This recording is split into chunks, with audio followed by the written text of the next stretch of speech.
Le cocher de la diligence a laissé tomber la malle de Clara Prescott dans la poussière. Il a dit, Madame, vous êtes sûre de ne pas être perdue? À 5 kilomètres derrière elle, la ville d'Elk Creek avait déjà son opinion. Une veuve corpulente du Nebraska n'avait rien à faire chez le mari d'une femme décédée. Mais Clara n'avait pas traversé 1600 kilomètres de poussière et de chagrin pour demander la permission. Quelque part, au-delà de ces peupliers, 7 enfants avaient faim. Un homme se noyait dans le silence, et la dernière cuisinière s'était enfuie au milieu de la nuit. Elle n'avait même pas laissé un biscuit froid derrière elle. Clara a ramassé sa malle. Ses mains tremblaient, mais ses pieds n'ont pas hésité.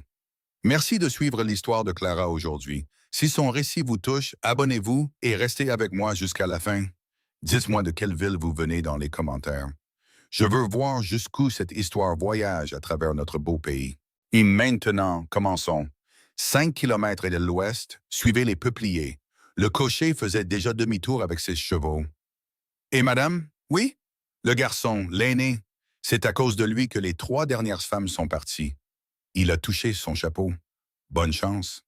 Clara a regardé la diligence disparaître dans son propre nuage de poussière, puis elle s'est mise à marcher. Le soleil frappait comme une punition. La sueur a trempé sa robe avant même qu'elle ait parcouru 1 kilomètre. Elle s'accumulait dans chaque pli d'un corps que le monde avait passé 40 ans à lui dire qu'il était de trop. Ses bottes lui ont donné des ampoules. Son corset s'enfonçait dans ses côtes, qui n'avaient pas respiré correctement depuis Billings. 94 kilos de veuve se traînant à travers la prairie du Montana, poussée uniquement par son entêtement et une annonce de journal. 7 enfants à nourrir, cherche cuisinière, salaire correct. Elle avait répondu le jour même. Ah, Thomas était mort depuis 3 ans. La ferme était vendue. Les voisins avaient arrêté de faire semblant. Et les dames de l'église de Millbrook avaient finalement dit ce qu'elles pensaient depuis le début, qu'une femme de la taille de Clara n'avait pas sa place dans une communauté qui n'avait que faire d'elle. Alors elle était partie, pas en fuyant, se disait-elle, mais en choisissant. La maison du ranch lui est apparue d'un seul coup. Du bois usé par le temps, une cheminée en pierre, bruit d'une grange qui penchait légèrement vers l'est. Des poules étaient éparpillées dans la cour, comme si elles avaient renoncé à tout ordre. Une chaussure d'enfant était posée sur les marches du porche. Une seule, assez petite pour lui briser le cœur. Elle était à 6 mètres de la porte quand celle-ci s'est ouverte brusquement. Un garçon est sorti le premier. Grand, les cheveux noirs, la mâchoire serrée comme s'il la serrait depuis sa naissance. 16 ans peut-être. Derrière lui, une fille de 13 ans tenait la main d'une petite enfant blonde. Elle ne pouvait pas avoir plus de 3 ans, puis d'autres sont apparus. Un garçon mince avec de l'encre sur les doigts, une fille serrant un carnet de croquis, un gamin avec des taches de rousseur qui sautillait sur ses talons, et une autre fille à moitié cachée derrière la jupe de la jeune fille de 13 ans. 7 enfants alignés sur ce porche comme un jury.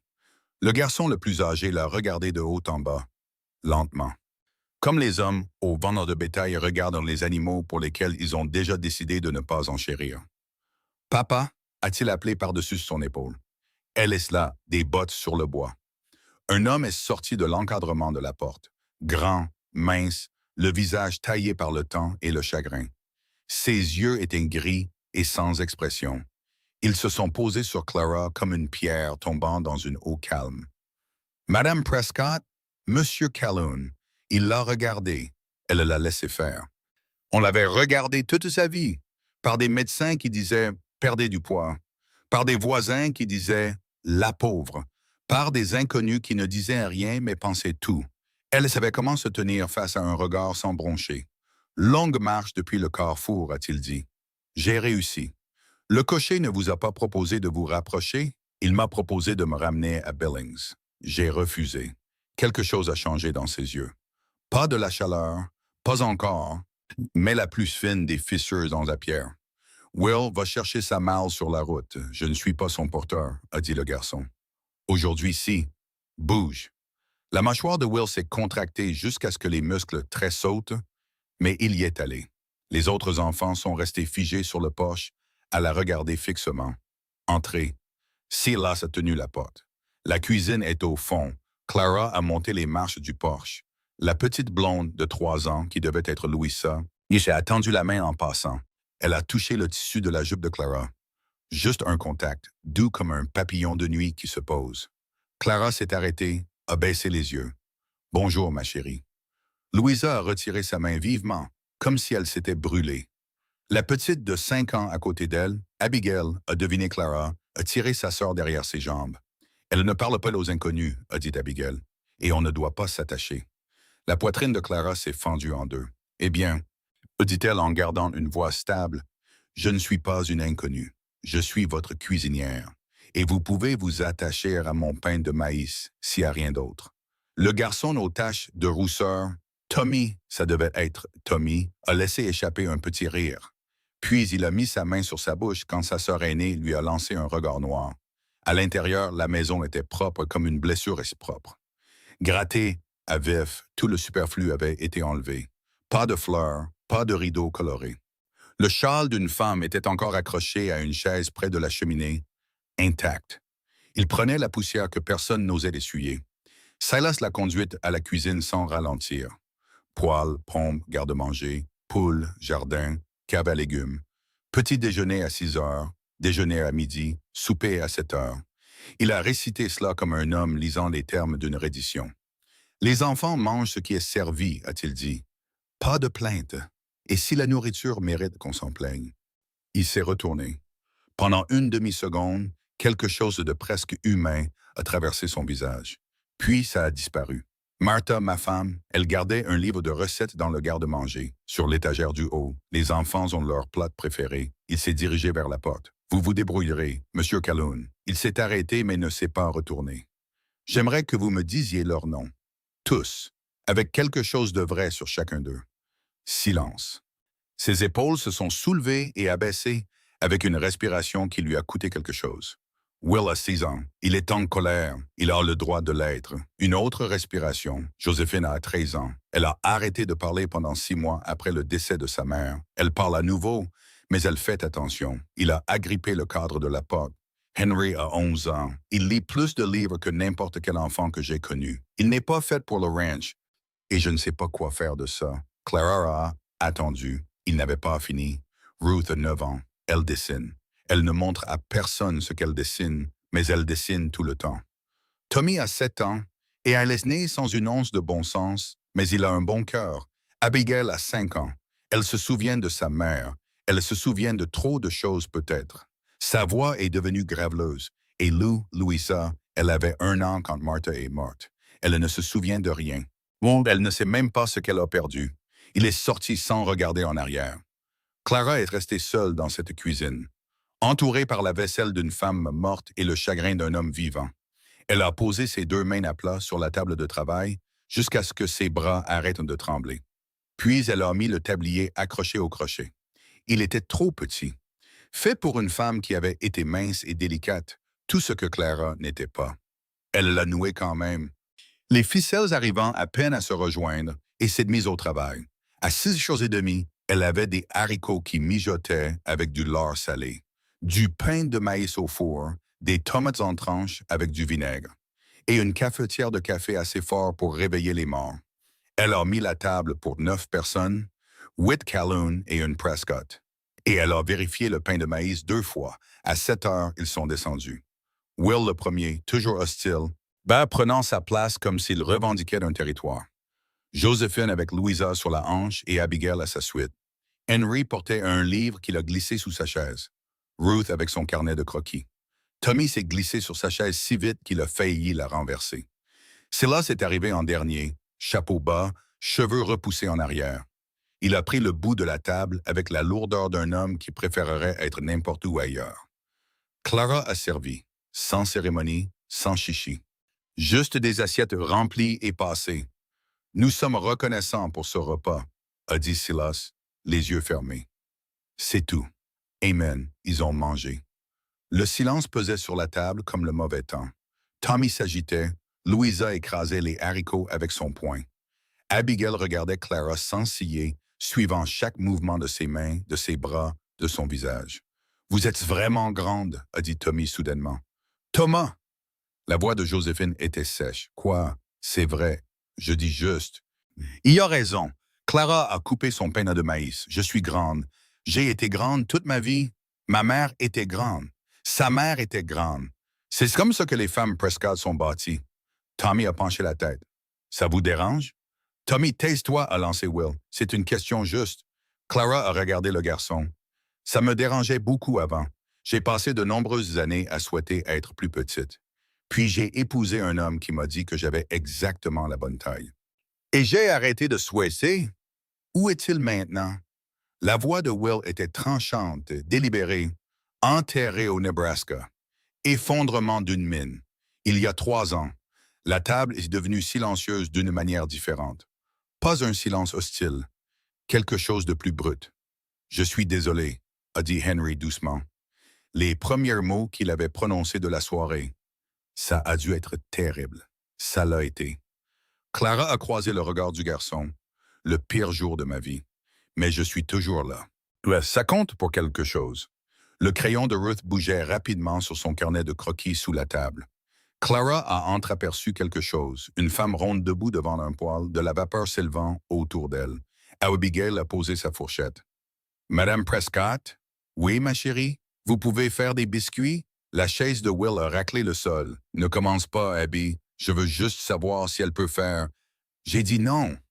La voix de Will a claqué comme un coup de feu. Il était maintenant debout, les mains à plat sur la table, le visage blanc. Maman faisait des biscuits. Personne d'autre ne fait de biscuits dans cette maison. Personne. La cuisine est devenue complètement silencieuse. La lèvre inférieure de Louisa a tremblé. Tommy s'est recroquevillé sur sa chaise. Joséphine a fermé les yeux comme si elle avait déjà entendu ce discours et savait exactement comment il se terminait. « Assieds-toi, Will. » La voix de Silas était basse et dangereuse. « Non, monsieur. Il doit entendre ça. » Will a pointé Clara du doigt. « Vous êtes la 4e femme à vous asseoir sur cette chaise, la 4e qui a souri aux petites et dit des choses gentilles, et qui a prétendu qu'elle se souciait de cette famille. La première a duré 8 jours, la deuxième a duré 4 jours, la troisième, sa voix a tremblé. La troisième a laissé Abby l'appeler maman. Et puis elle a fait ses valises à minuit et est partie avant le petit déjeuner. Abby n'a pas mangé pendant 3 jours. Will, 3 jours, papa. Elle avait 5 ans et elle ne voulait pas manger.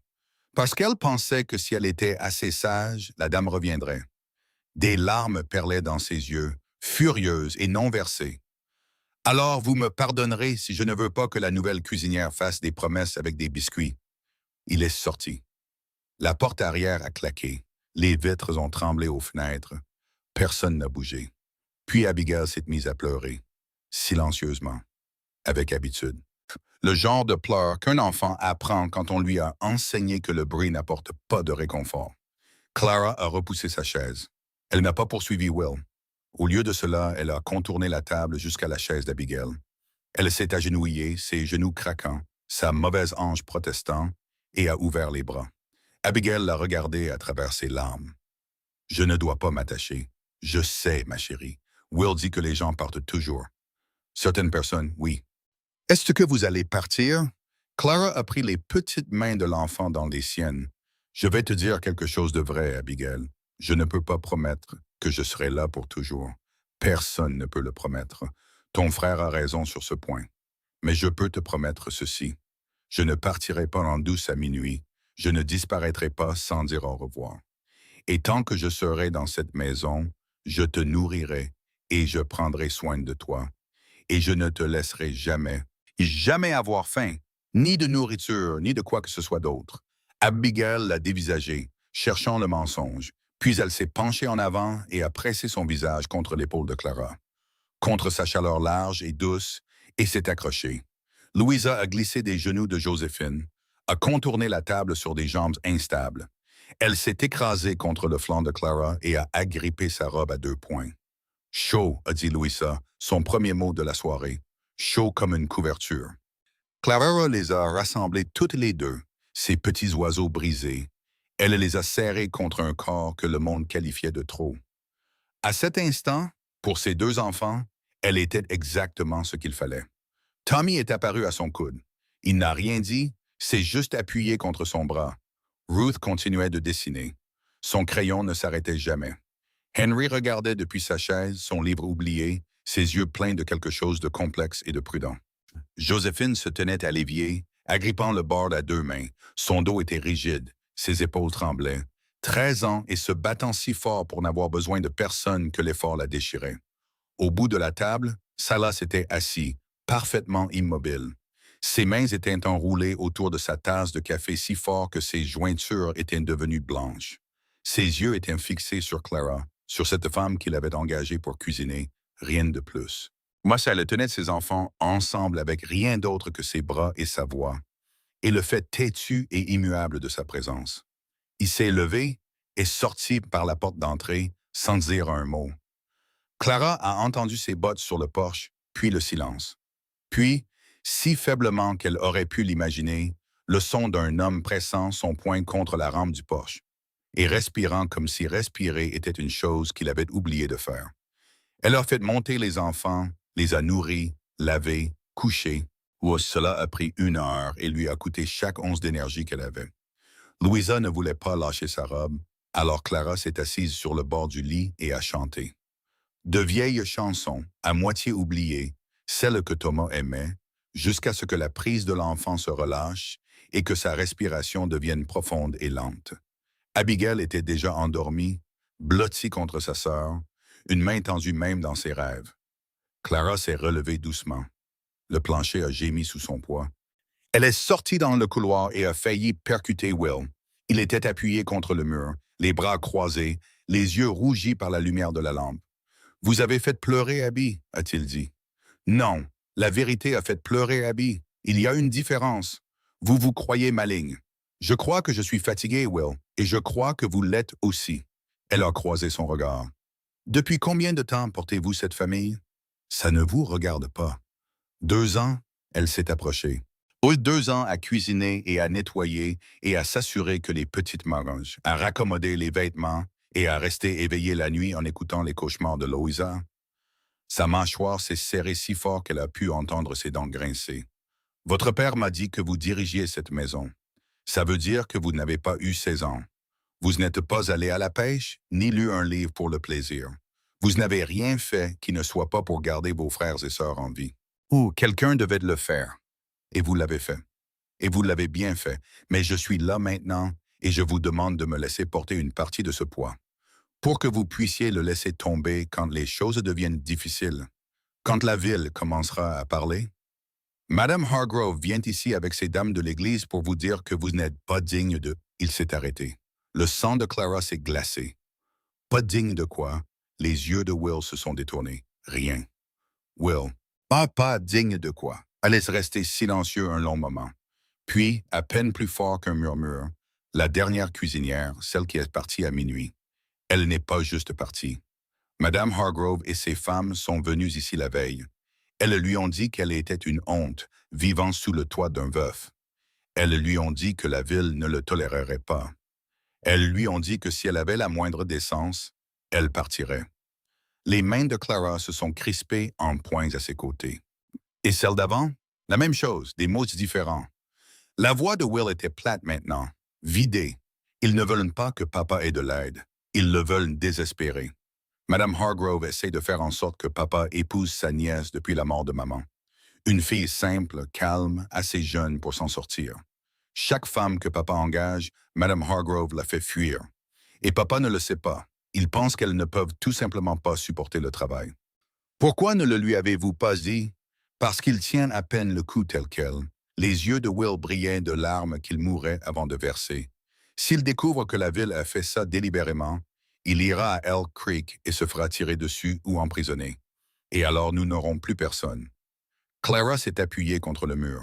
Le poids de tout ça, pas de son cochon, mais de la vérité, pesait sur elle comme une main. Combien de temps avant que Madame Hargrove ne vienne pour moi? Oui, 1 semaine, peut-être moins. Elle a probablement déjà entendu que vous êtes arrivé. Clara a de regarder ce garçon, 16 ans, portant des secrets qui écraseraient un homme adulte, protégeant un père qui ne savait pas qu'il avait besoin de protection, élevant 6 enfants avec de la fureur et de la peur. Will, écoutez-moi. Je ne suis pas les femmes qui sont venues avant. On m'a traité de pire chose que tout ce que Madame Hargrove a dans son arsenal. J'ai enterré mon mari, vendu ma maison. J'ai survécu à 3 ans dans une ville qui me traitait comme si j'étais invisible. Une dame d'église avec une rancune ne figure même pas sur ma liste de problèmes. Vous ne la connaissez pas? Non, mais je me connais et je ne fuis pas. Will l'a étudié dans le couloir sombre, les yeux gris de son père cherchant la même chose qu'Abigail avait cherché. Le mensonge, la faiblesse, la fissure où la rupture commencerait. La dernière a dit ça aussi, a-t-il dit. La dernière n'était pas moi. Il s'est détaché du mur et est allé dans sa chambre. À la porte, il a fait une pause sans se retourner. Elle viendra un mercredi. Elle vient toujours le mercredi. Ça vous donne 6 jours. Il a ouvert sa porte. Faites les biscuits, Madame Prescott. Abby en a plus besoin que de promesses. La porte s'est fermée. Clara est restée dans le couloir sombre, son cœur battant si fort qu'elle le sentait dans ses dents. 6 jours. Moi, 6 jours avant que la femme qui avait chassé toutes les cuisinières avant elle ne vienne finir le travail.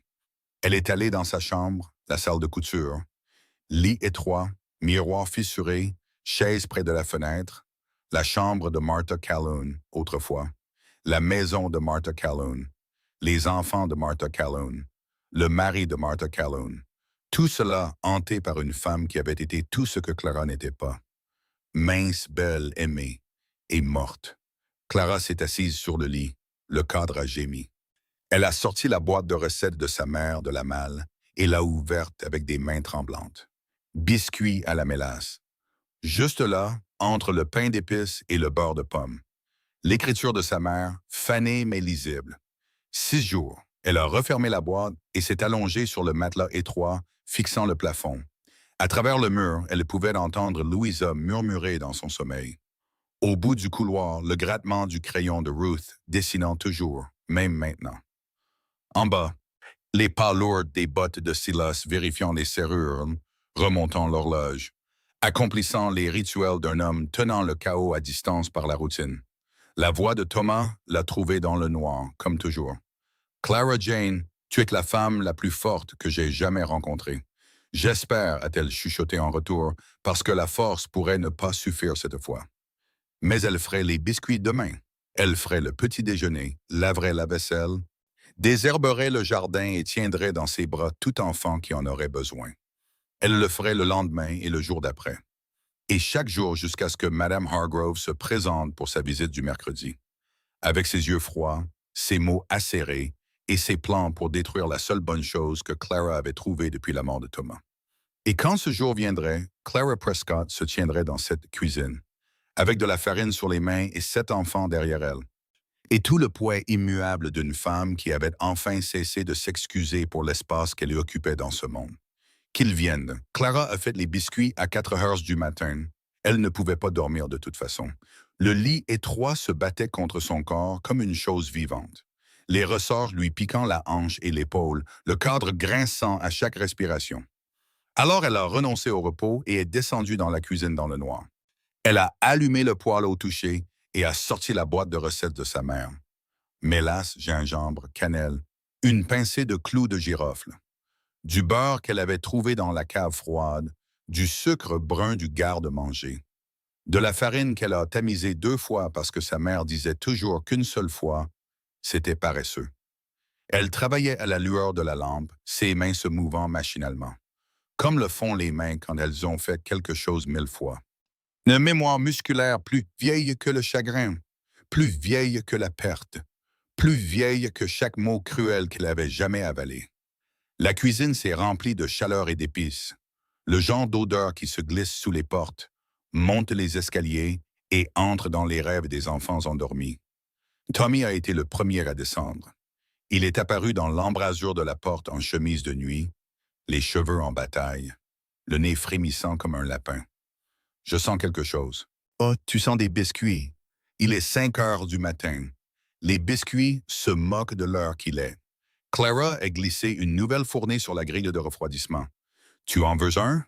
Tommy a regardé les escaliers, puis Clara, puis les biscuits. La lutte interne a duré environ 2 secondes. Il en a attrapé un et a mordu dedans si vite qu'il s'est brûlé la langue. Aïe! Aïe! Il a agité sa bouche, sautillant sur un pied sans raison logique. Ils sont aïe, vraiment bons, doucement. Il y en a plein. Ils ont un goût différent de ceux de maman. Les mains de Clara se sont arrêtées sur la pâte. Différent comment? Tommy a mâché pensivement, un sommelier de 7 ans considérant son verdict. Ceux de maman étaient plus plats et plus croustillants sur les bords. Ceux-ci sont dodus et moelleux. Il a levé les yeux vers elle, et son sourire était soudain et aveuglant. D'eau douce et moelleux. Comme vous. Tommy, c'est un compliment. J'aime les choses moelleuses. Les choses dures font mal. Il a attrapé un deuxième biscuit. Ne dis pas à Will que j'ai dit que tu étais bonne. Notre secret. Il est remonté et pas feutré, laissant une traînée de miettes. Clara a souri pour la première fois depuis plus longtemps qu'elle ne pouvait s'en souvenir. Abigail est descendue ensuite, guidée par son nez, Louisa trébuchant derrière elle. Toutes deux en chemise de nuit, toutes deux pieds nus. Toutes deux suivant l'odeur comme des créatures dans un conte de fées, suivant une lanterne à travers les bois. Abigail s'est arrêtée dans l'embrasure de la porte, ses yeux se sont écarquillés. Vous les avez faits, je les ai faits, vous les avez vraiment faits. Assieds-toi, ma chérie, ils doivent refroidir un peu plus. Mais Abigail ne s'est pas assise.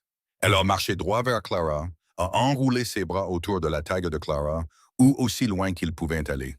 Et elle a pressé son visage dans l'étendue douce et chaude de son ventre. Merci, a-t-elle dit, d'une voix étouffée. Merci, merci. Louisa a regardé sa sœur, puis a avancé à petits pas et a attrapé la jupe de Clara à 2 points.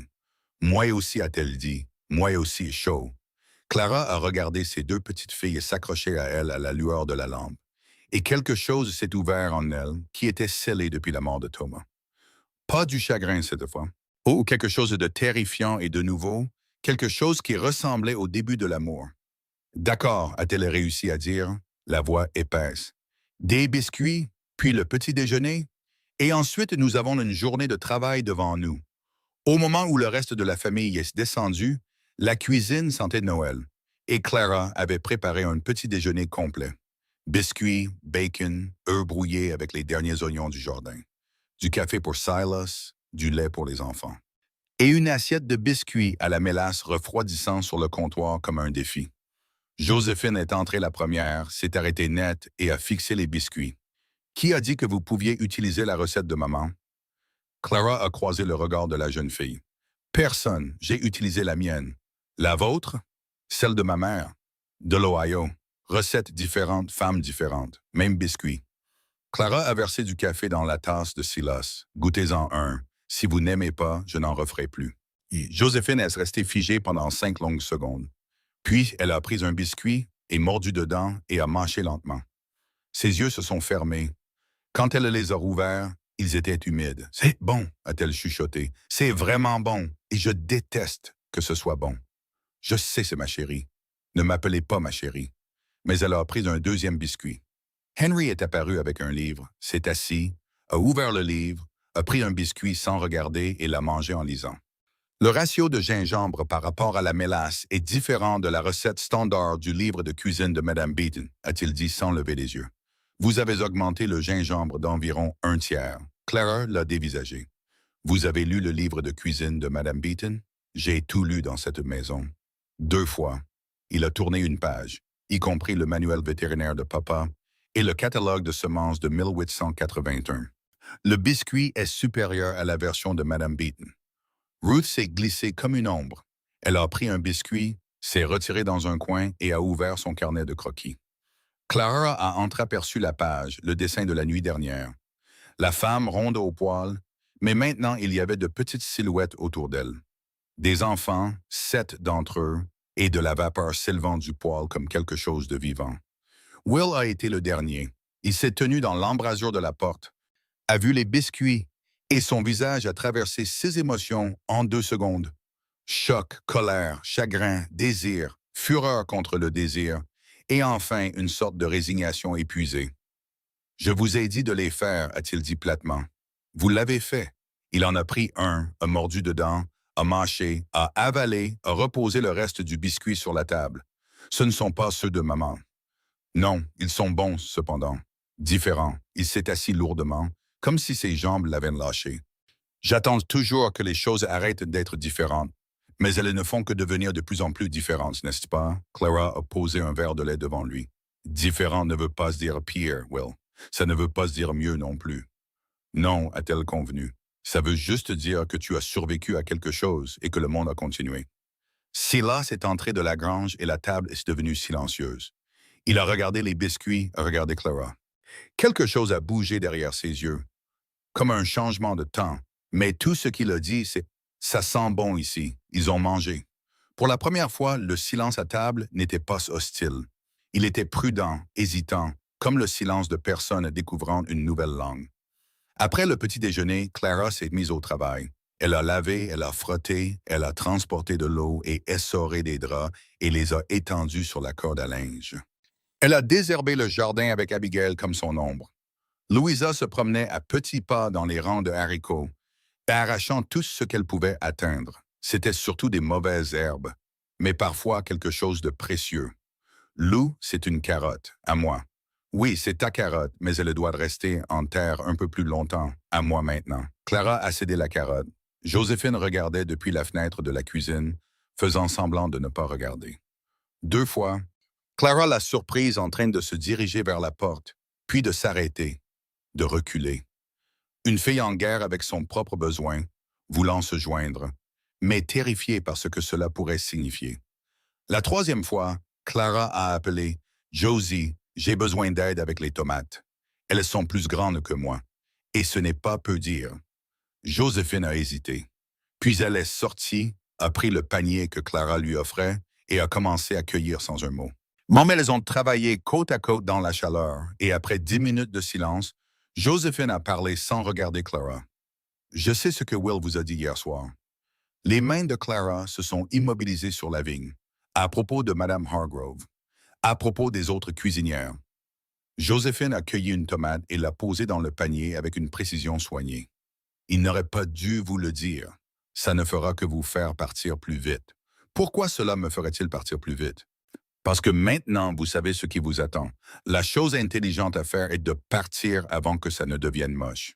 Clara s'est redressée, a essuyé son front avec sa manche et a regardé cette jeune fille de 13 ans qui avait cessé de parler pendant 6 mois et qui utilisait maintenant ses mots comme des armes. « Josie, laissez-moi vous demander quelque chose. Après la mort de votre mère, quand vous avez arrêté de parler, pourquoi avez-vous recommencé? » Les mains de Joséphine se sont immobilisées. « Ce ne sont pas vos affaires, vous avez raison, mais je demande quand même. » Un long silence. Une tomate tournait dans les mains de Joséphine, rouge, lourde et mûre. Tommy s'est fait piquer par une guêpe. Au cou. Il criait et son visage a enflé et personne ne savait quoi faire. Will a paniqué. Papa était dans le pâturage éloigné et je... Elle a dégluti difficilement. J'ai dit à Henry d'aller chercher de la boue dans le ruisseau. J'ai dit à Ruth de pomper de l'eau froide. J'ai dit à Abigail d'arrêter de pleurer et de tenir la main de Tommy. J'ai juste recommencé à parler parce que quelqu'un devait le faire, parce que quelqu'un avait besoin de vous. Joséphine l'a regardé avec les yeux bleus de Martha Calhoun, brillant, méfiant et blessé. N'essayez pas d'en faire une leçon. Ce n'est pas une leçon, c'est juste la vérité. Vous avez retrouvé votre voie parce que votre famille en avait besoin. Et je suis dans ce jardin parce que votre famille a besoin de moi. Aucune de nous ne fait la chose intelligente. Nous faisons la chose nécessaire. Joséphine a mis la tomate dans le panier. Madame Hargrove va vous dévorer toute crue. Elle peut essayer. Il y a de quoi faire avec moi. La bouche de Joséphine a tressailli, juste une fois, presque un sourire. C'est une blague terrible. Mon mari disait que j'étais la femme la plus drôle du Nebraska. Était-il aveugle? Sourd d'une oreille. Peut-être que ça a aidé. Cette fois, Joséphine a vraiment ri. Un rire court, surpris et immédiatement réprimé. Mais réel. Le premier rire que Clara avait entendu d'elle. On aurait dit une fenêtre qu'on ouvre dans une pièce fermée depuis trop longtemps. Cet après-midi-là, Clara a trouvé Ruth. La jeune fille était assise sous le peuplier derrière la grange, son carnet de croquis ouvert, son crayon travaillant avec une intensité qui semblait presque douloureuse. Clara s'est approchée lentement, et comme on approche un animal sauvage, et s'est assise à quelques mètres sans parler.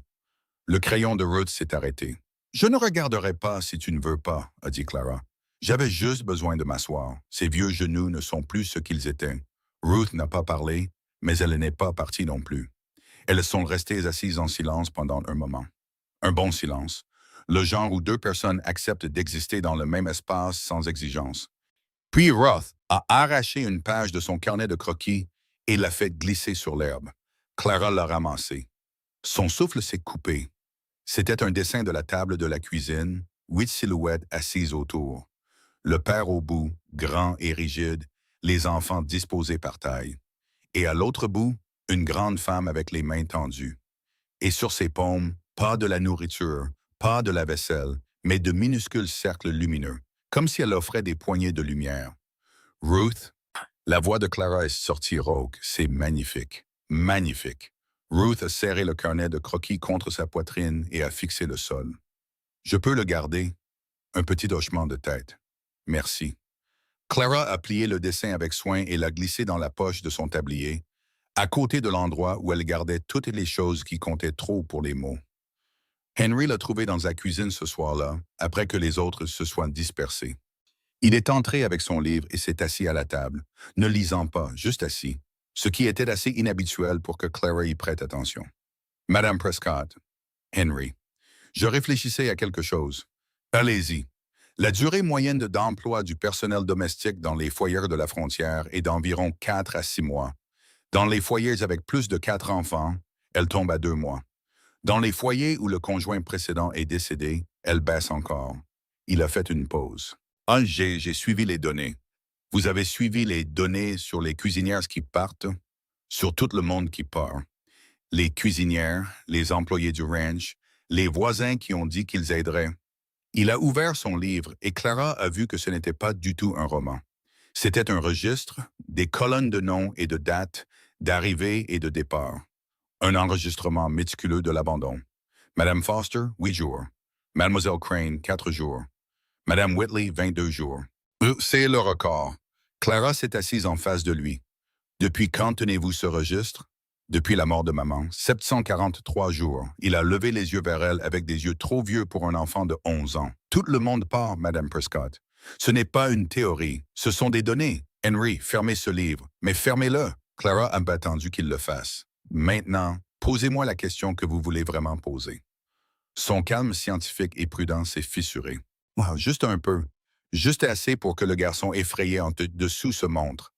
Combien de jours resterez-vous? Je ne sais pas. Personne ne le sait. Mais je vais vous dire ce que je sais. Elle s'est penchée en avant. Je sais que votre père est un homme bon qui se noie. Je sais que votre frère Will porte un poids qu'aucun garçon de 16 ans ne devrait porter.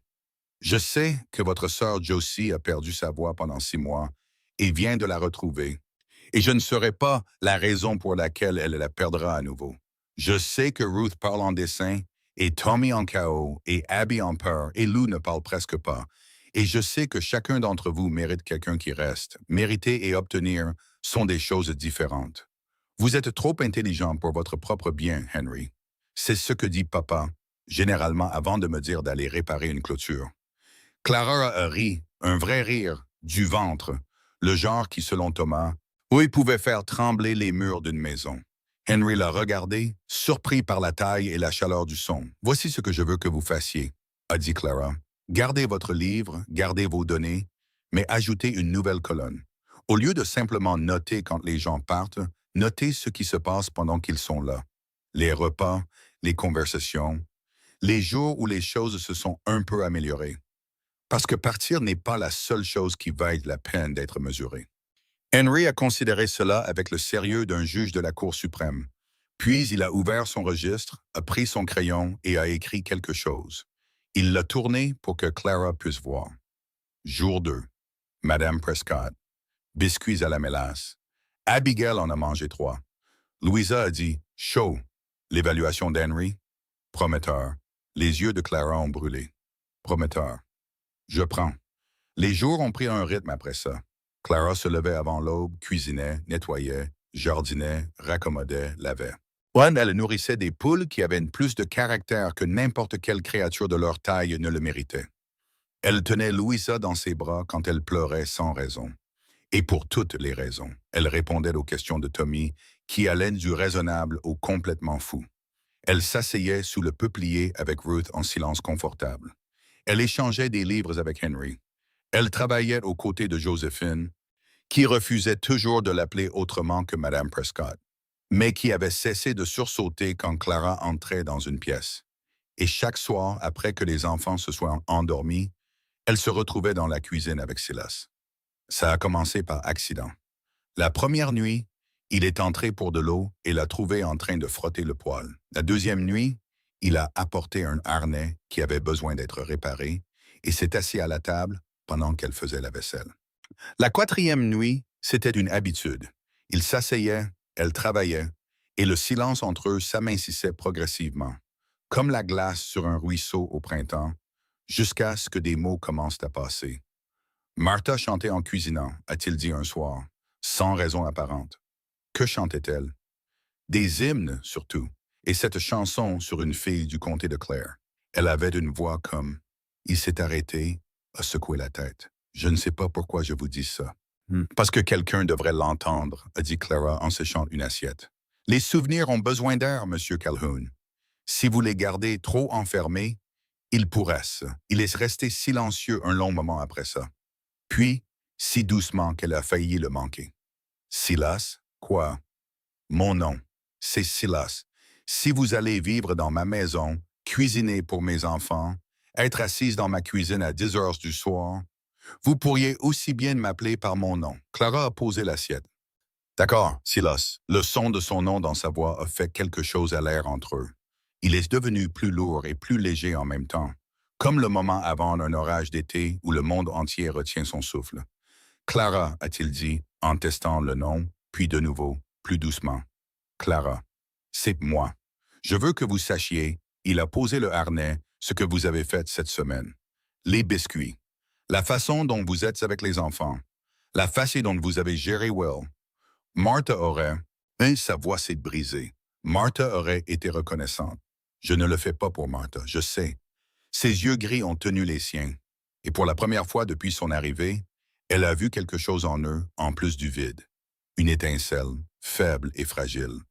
Comme la première étoile apparaissant dans un ciel qui a été sombre trop longtemps. C'est ce qui me fait peur. Clara a senti la chaleur monter dans son cou, ses joues. Elle s'est retournée rapidement vers la vaisselle, en reconnaissant de l'excuse. Ses mains tremblaient, d'épuisement, s'est-elle dit. Juste de l'épuisement. C'est mercredi demain, a-t-elle dit, changeant de sujet avec toute la subtilité d'un cheval emballé.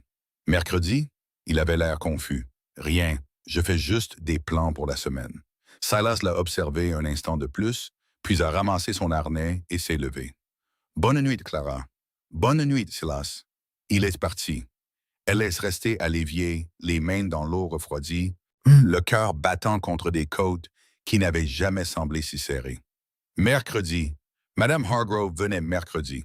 Clara a séché ses mains, a accroché son tablier et a monté les escaliers jusqu'à sa chambre. Elle est passée devant la porte de Will et a vu de la lumière en dessous. Elle a frappé. 2 fois. Doucement. La porte s'est entr'ouverte. Un œil gris a regardé à travers l'ouverture.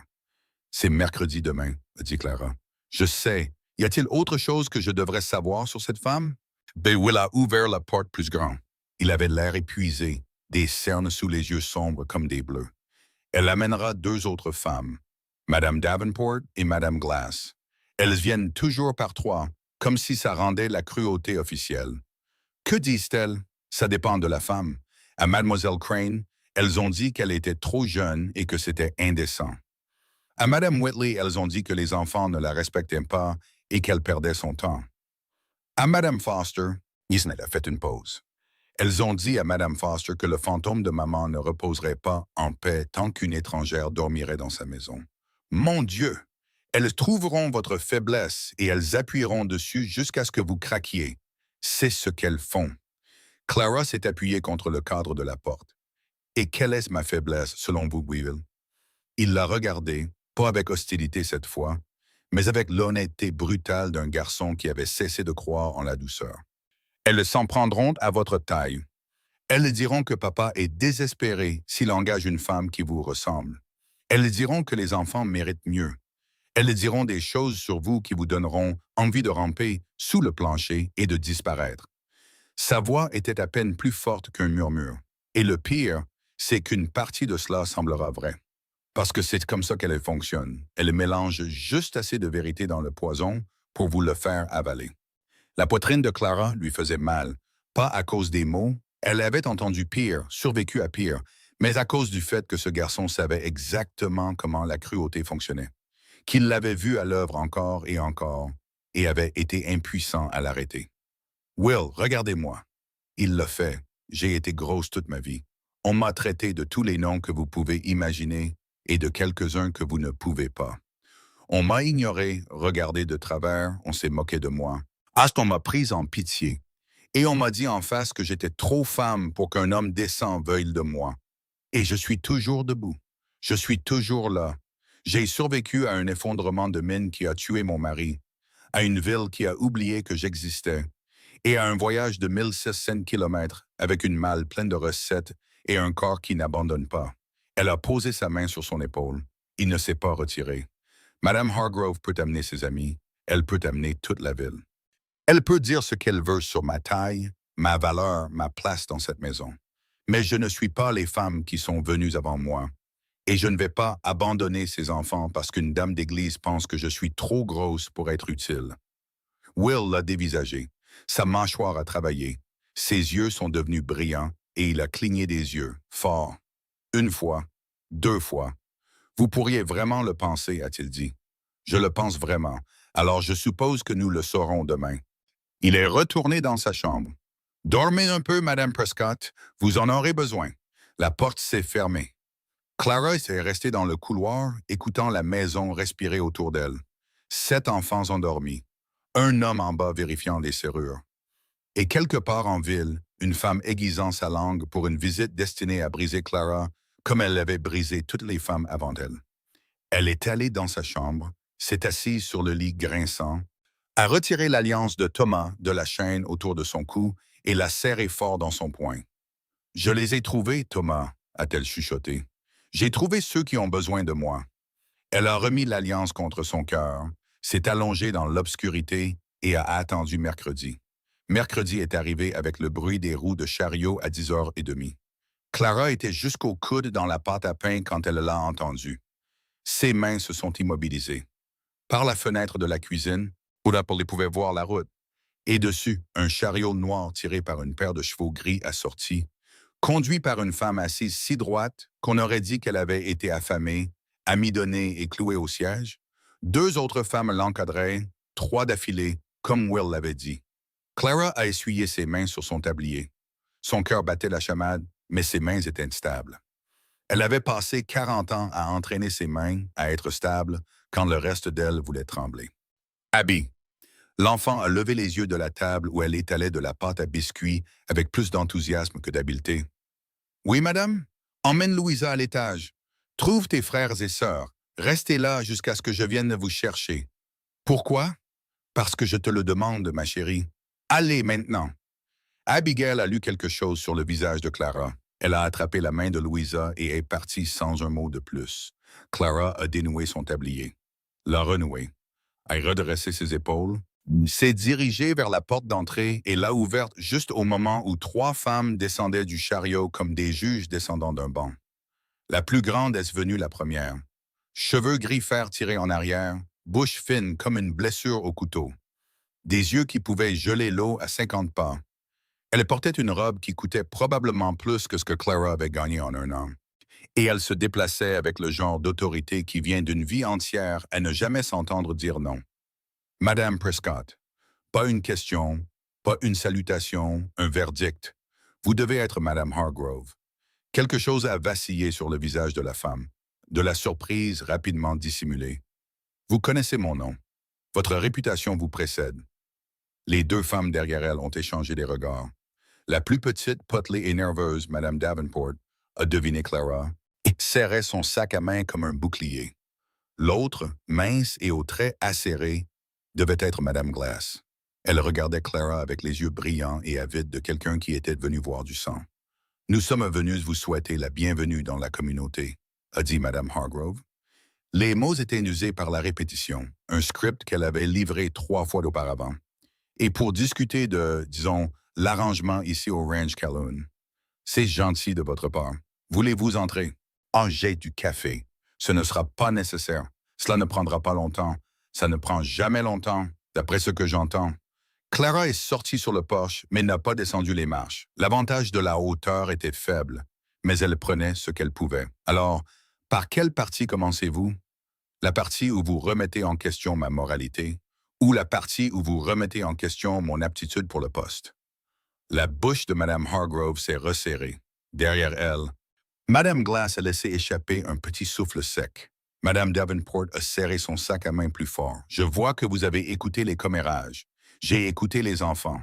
Ils entendent tout, Madame Hargrove. Ils ont entendu ce que vous avez dit à Madame Foster à propos des fantômes. Ils ont entendu ce que vous avez dit à Mademoiselle Crane à propos de l'indécence. Ils se souviennent de chaque mot et ils le portent. Chaque mot. La cour est devenue silencieuse. Même les poules semblaient s'être arrêtées. Madame Hargrove s'est vite ressaisie. Elle avait des années de pratique. Madame Prescott, je comprends que vous êtes nouvelle ici, alors je serai direct. Cette ville a des normes. Une veuve de votre condition particulière, vivant sous le toit d'un homme célibataire avec 7 enfants, crée une apparence que les gens décents trouvent troublante. Ma condition particulière. La voix de Clara était égale. Allez-y, dites ce que vous pensez. Madame Hargrove, je suis une grande fille. Dans tous les sens du terme, Madame Glass a ricané. Madame Davenport a regardé ses chaussures. Je veux dire, a dit Madame Hargrove, chaque mot précis comme un scalpel, que M. Calhoun est un homme respecté dans cette communauté. Sa défunte femme était aimée. Et la vue d'une femme comme vous dans la cuisine de Martha Calhoun, portant le tablier de Martha Calhoun, cuisinant pour les enfants de Martha Calhoun. C'est une insulte à sa mémoire et une honte pour cette maison. Une femme comme moi. Clara a descendu une marche. Dites-le clairement. Je vous demande pardon. Vous avez fait 5 kilomètres en chariot pour dire quelque chose. Alors dites-le. Ne vous cachez pas derrière la bienséance et les normes. Dites-moi exactement quel genre de femme vous pensez que je suis. Le menton de Madame Hargrove s'est levé. Ses yeux ont balayé Clara avec une cruauté délibérée. De son visage rond à ses larges épaules, jusqu'au ventre qui tendait sa robe, jusqu'aux chevilles épaisses au-dessus de ses bottes usées. Elle a regardé Clara comme elle aurait regardé une tache sur une nappe blanche. « Vous êtes une femme, a-t-elle dit lentement, qui n'a clairement jamais exercé une once d'autodiscipline dans sa vie. Vous êtes en surpoids, au point d'être grotesque.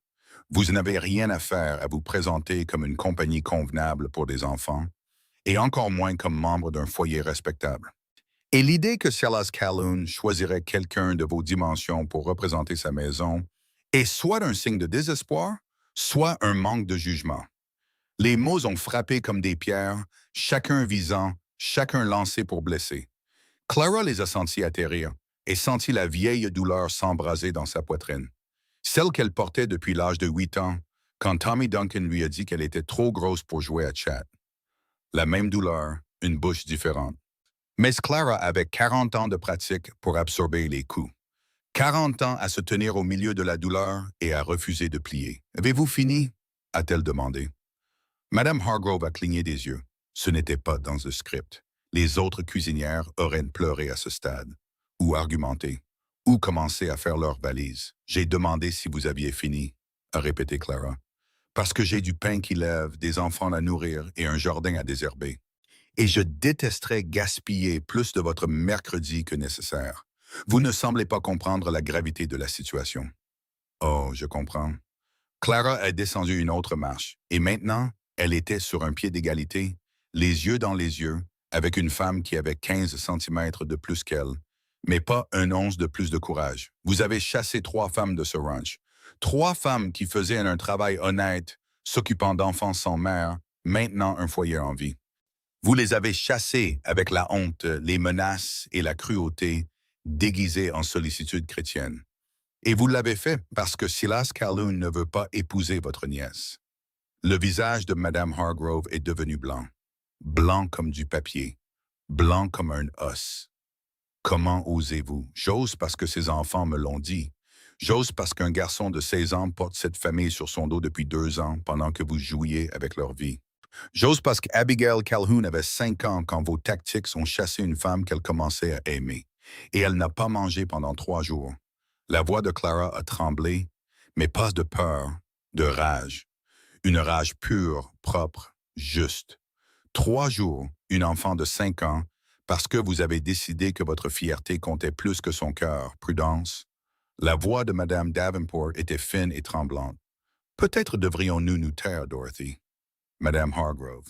Et Clara a fait un pas de plus en avant, et Madame Hargrove a reculé. La femme plus grande a reculé devant la plus petite, plus large, et quelque chose a changé dans l'air entre elles. Je vais vous dire quelque chose et je veux que vous l'entendiez clairement. Je ne quitte pas ce ranch. Pas aujourd'hui, pas demain. Pas parce que vous, vos amis, votre nièce ou n'importe qui d'autre à Elk Creek me le dit. La ville va... La ville va quoi? Parler? Il parle déjà. Me rejeter? Ou j'ai été rejeté par des experts? Vous pensez que les commérages d'une petite ville font peur à une femme qui a enterré son mari dans une mine effondrée et qui est partie avec rien d'autre qu'une boîte de recettes et un billet de train? Vous pensez que votre jugement fait plus mal que ça? Madame Glass reculait vers le chariot. Madame Davenport avait déjà reculé de plusieurs pas, son visage de la couleur du vieux lait. Madame Hargrove a tenu bon, mais son calme se fissurait. Vous faites une terrible erreur. Peut-être, mais c'est mon erreur à faire, pas la vôtre. Clara a croisé les bras. Maintenant, j'ai dit ce que j'avais à dire, et vous avez dit ce que vous aviez à dire. Vous pouvez partir, ou vous pouvez entrer prendre un café et des biscuits à la mélasse, et me parler comme un être humain au lieu d'une cible. C'est votre choix. Le silence s'est étiré entre elles comme un fil tendu. Madame Hargrove a choisi le chariot. Elle s'est retournée sans un mot, est montée avec une dignité rigide et a pris les rênes. Madame Glass s'est précipitée à côté d'elle.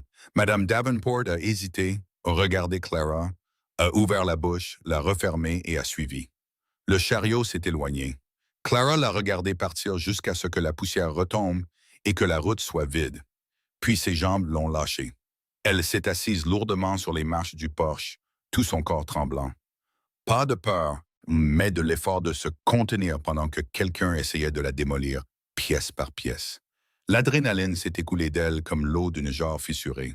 Et ce qui restait était une femme de 40 ans, assise sur des marches en bois, la tête dans les mains, respirant comme si elle venait de courir 1 kilomètre. C'était la chose la plus incroyable que j'ai jamais vue de ma vie. Clara a levé les yeux. Will était dans l'embrasure de la porte. Derrière lui, les 6 visages regardaient depuis l'ombre de la pièce de devant. Ils avaient regardé. Tous. Je vous ai dit d'aller à l'étage. J'ai dit à Abby d'aller à l'étage, a dit Will. Je n'ai jamais rien dit à mon sujet. Will, vous avez fait reculer Madame Hargrove. Sa voix était stupéfaite, presque respectueuse. Elle n'a jamais reculé devant personne, jamais. Et vous l'avez fait reculer. J'étais en colère. Vous étiez magnifique. Le mot est resté en suspens, trop grand pour un garçon de 16 ans, ni trop honnête pour être repris. Les joues de Will sont devenues rouges, mais il n'a pas détourné le regard. Tommy a dépassé son frère et s'est jeté sur les genoux de Clara. Vous étiez si courageuse. Vous étiez comme un ours, une grosse maman ours en colère. Tommy, descends d'elle. C'est bon. Clara a serré le garçon contre elle, sentant ses coudes osseux, son énergie électrique et la joie pure et simple d'un enfant de 7 ans qui venait de voir quelqu'un se battre pour sa famille. On m'a traité de pire qu'une ours. Abigail est apparue, Louisa sur la hanche. Madame Prescott, les méchantes dames sont parties. Elles sont parties, ma chérie. Est-ce qu'elles vont revenir? Clara a regardé la route vide. La poussière était retombée. La prairie s'étendait, plate et indifférente, ne révélant rien. Probablement, a-t-elle dit, mais nous serons prêts. Joséphine est sortie sur le porche. Ses yeux étaient rouges, mais sa mâchoire était serrée de cette manière féroce que Clara commençait à reconnaître. Vous saviez qu'elle s'en prendrait à votre poids.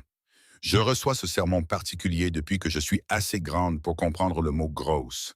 Et ça ne fait pas mal? Clara a croisé le regard de la jeune fille. Ça fait mal à chaque fois, Josie. Chaque fois que quelqu'un me regarde et ne voit que la taille de mon corps, ça fait mal. Mais la douleur et la défaite sont des animaux différents. L'un vous met à terre, l'autre vous y maintient. On m'a souvent mis à terre, mais je ne suis pas encore resté à terre. Joséphine est restée silencieuse un long moment. Puis elle s'est assise sur les marches à côté de Clara, assez près pour que leurs bras se touchent. « Josie, n'en faites pas toute une histoire, a marmonné la jeune fille. Je suis juste assise. Ruth est apparue dans l'embrasure de la porte avec son carnet de croquis. Elle l'a levé pour que Clara le voie. Le dessin était encore brut, des lignes rapides et des ombres lourdes, mais l'image était sans équivoque. Clara sur le poche, les bras croisés, le visage féroce, et Madame Hargrove reculant avec ses deux compagnes derrière elle. Au-dessus de la tête de Clara, Ruth avait dessiné des rayons de lumière s'étalant comme une couronne. Clara a pressé son poing contre sa bouche pour ne pas pleurer. Henry a été le dernier à sortir. Il avait son registre ouvert, son crayon prêt. Jour 6, a-t-il dit. Oh, Madame Prescott est confrontée Madame Hargrove. Madame Hargrove s'est retirée. L'évaluation d'Henry. Il a regardé Clara par-dessus le livre. Extraordinaire. Ne mettez pas ça dans votre livre. Déjà fait. Il l'a refermé d'un coup sec. Les données ne mentent pas, Madame Prescott. Ils se sont assis sur le porche ensemble, les 7 enfants et Clara, entassés sur les marches sous le soleil du matin. Pendant quelques minutes, personne n'a parlé. Ils sont juste restés assis, épaule contre épaule, respirant la paix étrange et hésitante d'une bataille gagnée. Puis Tommy a dit, « On peut avoir des biscuits maintenant. Il est 10 heures du matin. Et alors? » Clara a ri. « D'accord, des biscuits pour tout le monde. Mais ne le dites pas à votre père. » Ils sont entrés et Clara a fait une nouvelle fournée pendant que les enfants étaient assis autour de la table, se disputant pour savoir qui aurait le premier sorti du four. Tommy a gagné par le volume. Ou Ruth a gagné en tendant la main devant tout le monde pendant qu'ils étaient distraits. Henry a gagné en présentant un argument logique pour l'ordre alphabétique. C'était presque normal. Presque une famille. Clara sortait la dernière plaque du four quand la porte arrière s'est ouverte et Silas est entré. Son visage était tendu, ses mains couvertes d'égratignures dues à la réparation de la clôture. Il s'est arrêté, a regardé ses enfants. Tous les 7 réunis autour de la table, mangeant des biscuits et riant. Riant vraiment, le son remplissant la cuisine comme de la musique après un long silence. Puis il a regardé Clara, rougeaude, couverte de farine et plus grande que nature dans la cuisine de sa défunte femme. Et quelque chose s'est brisé sur son visage. « Que s'est-il passé? » a-t-il demandé, la voix rauque. « Madame Hargrove a rendu visite, » a dit Will. « Silas s'est raidi. »« Quoi? » Madame Hargrove et ses 2 acolytes sont passés ce matin. Will s'est penché en arrière sur sa chaise. Elles ont essayé de chasser Madame Prescott, comme les autres. Elles ont quoi? Silas a regardé Clara, et ses yeux étaient orageux. Pourquoi personne n'est venu me chercher? Parce que c'était réglé, a dit Clara en posant la plaque. Asseyez-vous, Silas. Prenez un biscuit. Je ne veux pas de biscuit. Je veux savoir ce que cette femme vous a dit. Elle a dit ce qu'elle dit toujours. Que je ne suis pas digne de cette maison, que je suis une honte pour la mémoire de Martha, que mon... Clara a hésité, que mon apparence est inappropriée. La mâchoire de Silas s'est serrée si fort qu'elle pouvait voir le muscle tressauter. Votre apparence, elle l'a traité de grotesque, papa. La voix de Will était plate. En face d'elle, la cuisine est devenue complètement silencieuse. Même Tommy a arrêté de mâcher. Silas s'est tourné vers Clara. Il l'a regardée, vraiment regardée. Comme il l'avait fait le premier jour, mais différemment maintenant. Ce premier jour, ses yeux avaient glissé sur son corps avec résignation.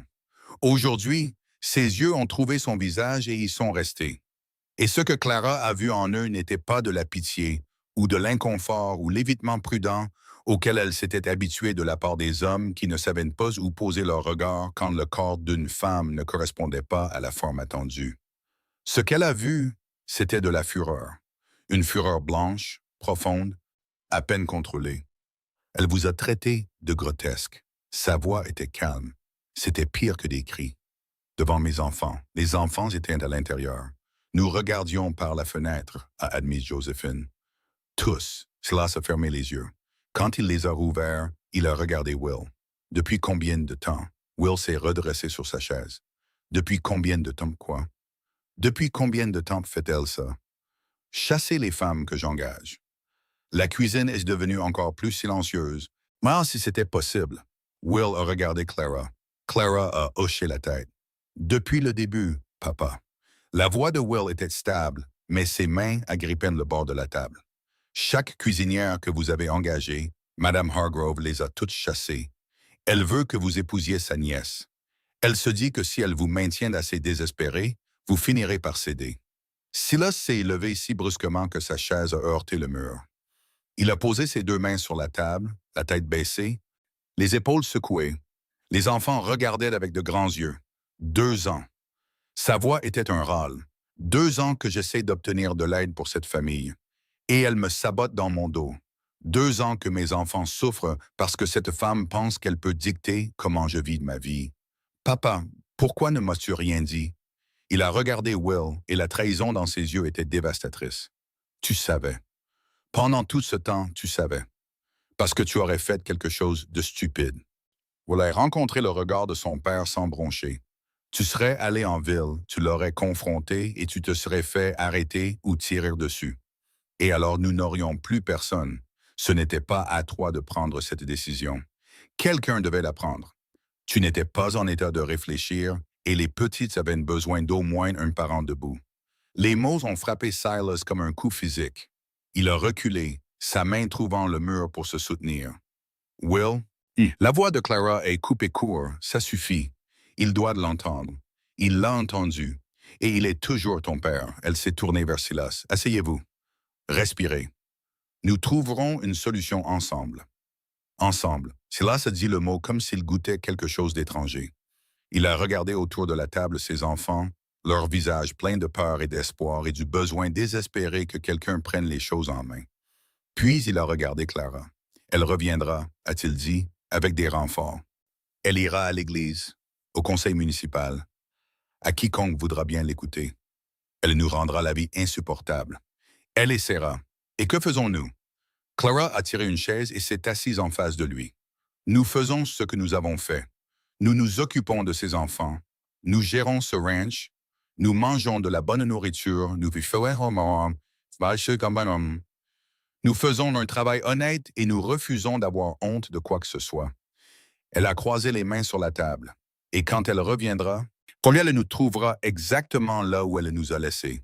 Ici, ensemble. Silas l'a dévisagé. La fureur était toujours là, couvant comme des braises. Mais à côté, il y avait autre chose. De l'admiration, peut-être. Ou de la reconnaissance. Le regard d'un homme voyant quelqu'un clairement, pour la première fois.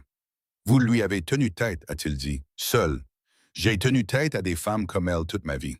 Elle est plus bruyante que la plupart, mais elle n'a rien de spécial. Elle a reculé. Will souriait maintenant, incapable de se contenir. Papa, tu aurais dû voir ça. Madame Prescott s'est approchée d'elle, et Madame Hargrove a reculé. Elle a reculé devant Clara. Silas avait l'air incrédule. C'était de la meilleure chose au monde, a déclaré Tommy. Elle était comme une ours. Une maman ours, a corrigé Abigail. Louisa, qui avait tranquillement mangé des miettes de biscuits sur la table, a levé les yeux et a dit « Maman ». Le mot est tombé dans la cuisine comme une pierre dans une eau calme. Tout le monde s'est figé. Louisa a regardé les visages silencieux, confuse par la réaction. Elle a pointé Clara du doigt avec un doigt potelé. « Maman ?» Lou, a commencé Will. « C'est bon, a dit Clara, bien que sa voix se soit brisée sur le deuxième mot. Elle ne sait pas ce qu'elle dit. »« Elle sait exactement ce qu'elle dit, » a chuchoté Joséphine. Claire a regardé Silas. Son visage était illisible. Un homme au bord de quelque chose qu'il n'avait pas prévu. Quelque chose qui le terrifiait autant que cela l'appelait. « Elle a 3 ans, a dit Clara doucement. Elle est confuse. » « Elle n'est pas confuse. » La voix de Silas était rauque. « C'est la plus intelligente de nous tous. » Il s'est levé, a traversé la cuisine et a soulevé Louisa dans ses bras. La petite fille a immédiatement attrapé son col, sa prise habituelle, son ancre, mais ses yeux sont restés sur Clara. « Maman, a-t-elle répété contente, ou certaine comme si elle nommait quelque chose qui avait toujours été vrai et que le reste du monde rattrapait juste son retard. Silas a tenu sa fille et a regardé Clara de l'autre côté de la cuisine. Et l'air entre eux était si chargé qu'il aurait pu allumer une lampe. « Merci, a-t-il dit, d'être resté, de vous être battu, d'être exactement qui vous êtes. » Les yeux de Clara ont brûlé. Elle a agrippé le bord de la table jusqu'à ce que ses jointures blanchissent. Parce que si elle lâchait, elle traverserait cette cuisine et ferait quelque chose qui prouverait que toutes les accusations de Madame Hargrove étaient justes. De rien, a-t-elle réussi à dire. Maintenant, asseyez-vous et mangez vos biscuits avant que Tommy ne les finisse tous. Eh! A protesté Tommy la bouche pleine. La tension s'est rompue. Le rire a rempli la cuisine, rauque, soulagé et réel. Silas s'est assis avec Louisa sur ses genoux et a pris un biscuit. Et Clara lui a versé du café. Et pendant quelques précieuses minutes, il n'était qu'une famille réunie autour d'une table un mercredi matin, mangeant des biscuits à la mélasse et prétendant que le monde extérieur ne pouvait pas les atteindre. Mais Clara savait mieux. Madame Hargrove s'était retirée, mais elle ne s'était pas rendue. Une femme comme ça n'acceptait pas la défaite. Elle aiguisait sa lame et revenait plus fort. Et quand elle le ferait, et Clara avait le sentiment qu'elle ne viendrait pas avec des mots la prochaine fois. Madame Hargrove est revenue un dimanche. Pas avec des mots, avec le feu. Clara l'a senti avant de le voir. 2 heures du matin, une odeur âcre de fumée coupant l'air d'été, l'attirant du sommeil comme une main autour de sa gorge.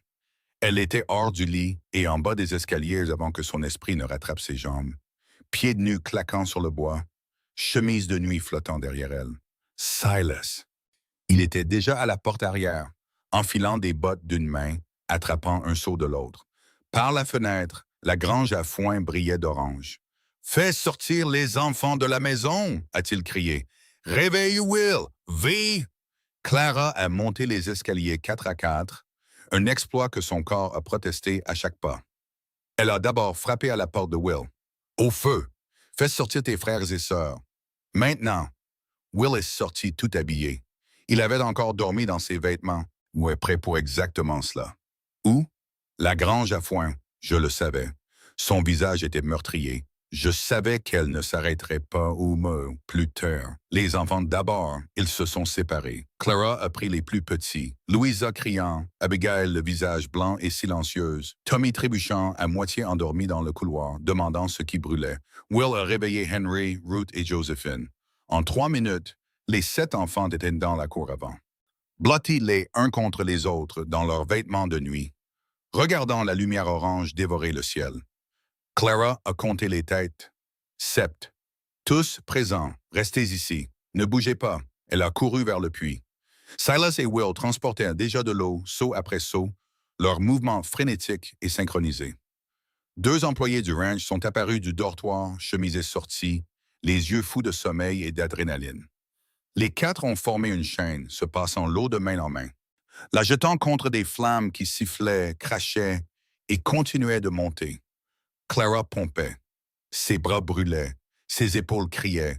L'eau débordait du seau, trempant sa chemise de nuit, transformant le sol sous ses pieds en boue.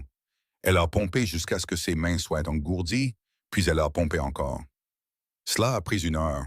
Au moment où la dernière flamme s'est éteinte, la grange à foin était détruite.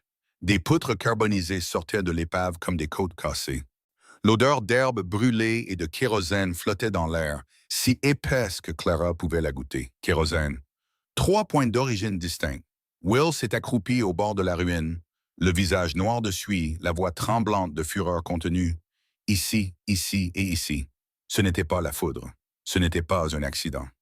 Silas se tenait les mains le long du corps, fixant les décombres. Son visage était de pierre. « Va chercher le shérif. »« Papa, tu sais qui a fait ça? » J'ai dit, « Va chercher le shérif. » On fait ça dans les règles. On fait ça légalement. Will a monté son cheval accru et est parti pour la ville au galop. Clara a enroulé des couvertures autour des plus jeunes enfants et les a fait rentrer. Elle a allumé toutes les lampes de la maison, a attisé le poêle, a mis de l'eau à chauffer pour le café et le thé. Elle a accompli les gestes de la normalité pendant que ses mains tremblaient et que son cœur battait la chamade. Abigail ne la lâchait pas. L'enfant s'accrochait à la chemise de nuit de Clara à 2 poings, pressant son visage contre la hanche de Clara, tremblant si fort que ses dents claquaient. « Je veux, maman », a-t-elle chuchoté. Clara s'est agenouillée. « Je suis là, Abby. Pas toi, la vraie maman. » Puis, immédiatement, désespérément, « Je suis désolé, je ne voulais pas dire. » Chut. On ne s'excuse pas de regretter sa mère. Jamais. Clara l'a serrée contre elle. Et tu n'as pas à choisir. Ta maman est dans ton cœur. Ah, je suis dans cette cuisine. Les 2 sont vrais. Louisa s'était rendormie sur le canapé, le pouce dans la bouche, inconsciente. Tommy était assis à la table, les bras croisés, la mâchoire serrée dans une version miniature de l'entêtement de son père. « J'espère qu'ils attraperont celui qui a fait ça, a-t-il dit. J'espère qu'ils l'enfermeront pour toujours. Tommy, ce n'est pas juste. On n'a rien fait de mal. Je sais, mon chéri. Alors pourquoi nous déteste-t-il? » Clara n'avait pas de réponse. Elle lui a versé du lait chaud, s'est assise à côté de lui et a mis son bras autour de ses épaules. Et ils ont attendu ensemble que les hommes rentrent. Le shérif Brennan est arrivé avec Will juste avant l'aube. Il a examiné la grange, a pris des notes, a parlé aux employés du ranch. Silas se tenait les bras croisés, répondant aux questions d'une voix si plate qu'elle a effrayé Clara plus que le feu. « 3 points d'allumage, a dit Brennan en fermant son carnet. Des traces de kérosène. C'était délibéré. Je sais que c'était délibéré. La question est, qu'allez-vous faire à ce sujet? Je vais enquêter, interroger les témoins, vérifier qui a acheté du kérosène en ville cette semaine.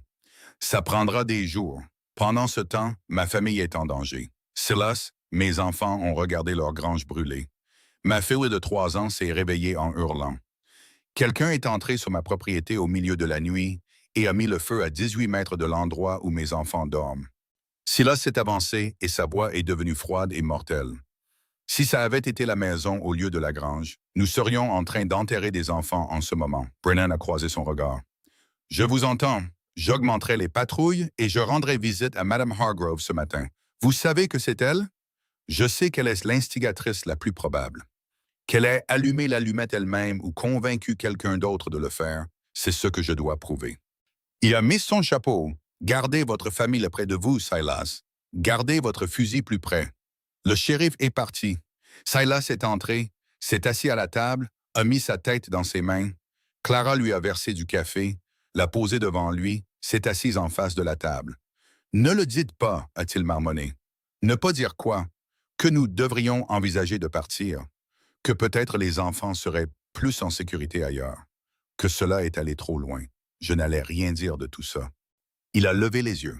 Ses yeux étaient injectés de sang, son visage strié de cendres et de sueur. Il avait l'air d'avoir 10 ans de plus que lorsqu'elle l'avait rencontré. « J'allais dire que je fais des biscuits pour le petit déjeuner, a dit Clara. Et ensuite, nous allons réparer la clôture que le feu du pâturage sud a endommagée, et désherber le jardin, et faire absolument tout ce que nous faisons chaque jour, parce que cette femme veut que nous nous effondrions, et je refuse de lui donner cette satisfaction. » Silas l'a dévisagé. Quelque chose a bougé sur son visage, tectonique et lent. Un glissement du chagrin vers quelque chose qu'il ne s'était pas permis de ressentir. Clara. Mangez vos biscuits, Silas. Les jours après l'incendie étaient tendus et vigilants. Silas a organisé des tours de garde de nuit avec Will et les employés du ranch. Quelqu'un toujours éveillé, toujours armé, toujours à l'écoute. Clara était allongée dans son lit et suivait les pas sur le porche en bas.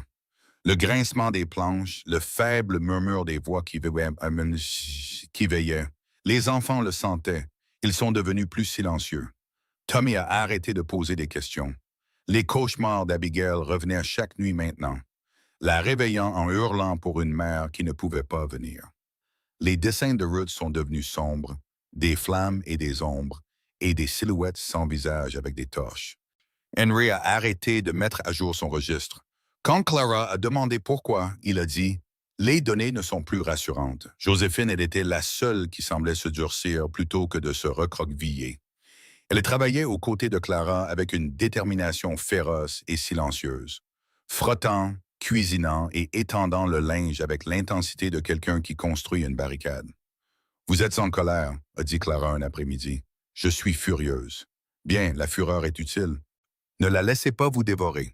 Mieux vaut la fureur que la peur. » Joséphine a claqué le fer à repasser contre une chemise. La peur, c'est ce qu'ils veulent. Le 8e jour après l'incendie, Clara s'est réveillée aux cris de Louisa. Pas les cris de cauchemar auxquels elle s'était habituée. Quelque chose de différent. Quelque chose qui a fait s'activer chaque nerf du corps de Clara en même temps.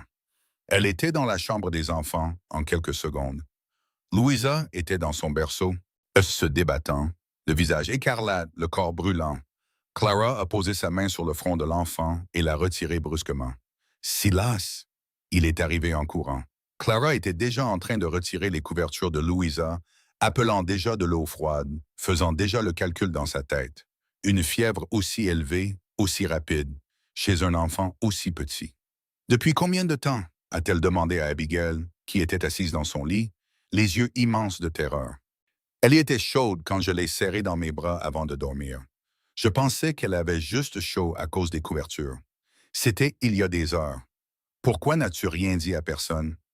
Le visage d'Abigail s'est décomposé. Je ne voulais pas déranger. Clara a rattrapé l'enfant et lui a embrassé le front, fort. Tu ne déranges jamais. Tu m'entends? Jamais.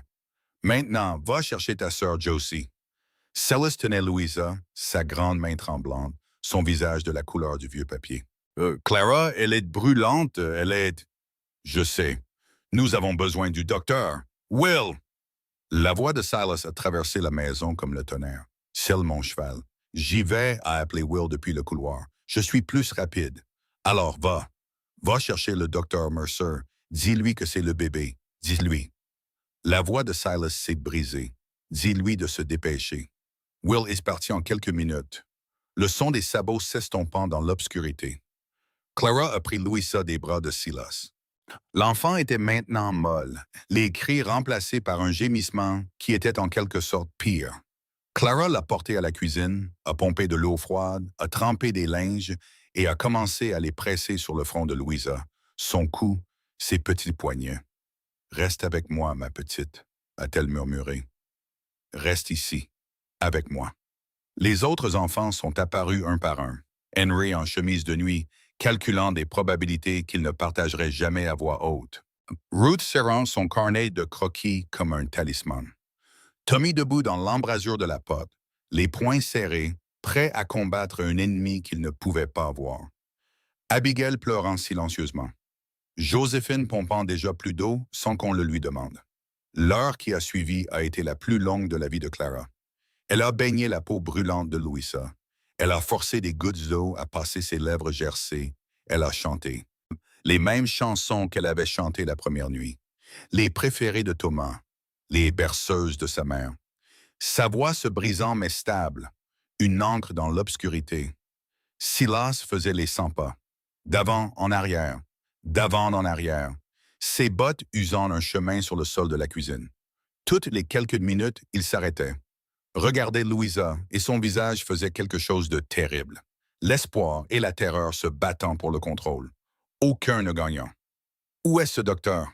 Et a-t-il marmonné pour la 10e fois? Will est rapide. Il y arrivera. Si Mercer ne veut pas venir, il viendra. La ville a été... Vous savez comment ils ont été, si Hargrove l'a contacté, si elle lui a dit de ne pas venir. Silas, c'est un docteur, il a prêté serment. Les serments ne signifient pas grand-chose à Elk Creek. Le son des sabots les a fait se figer tous les deux.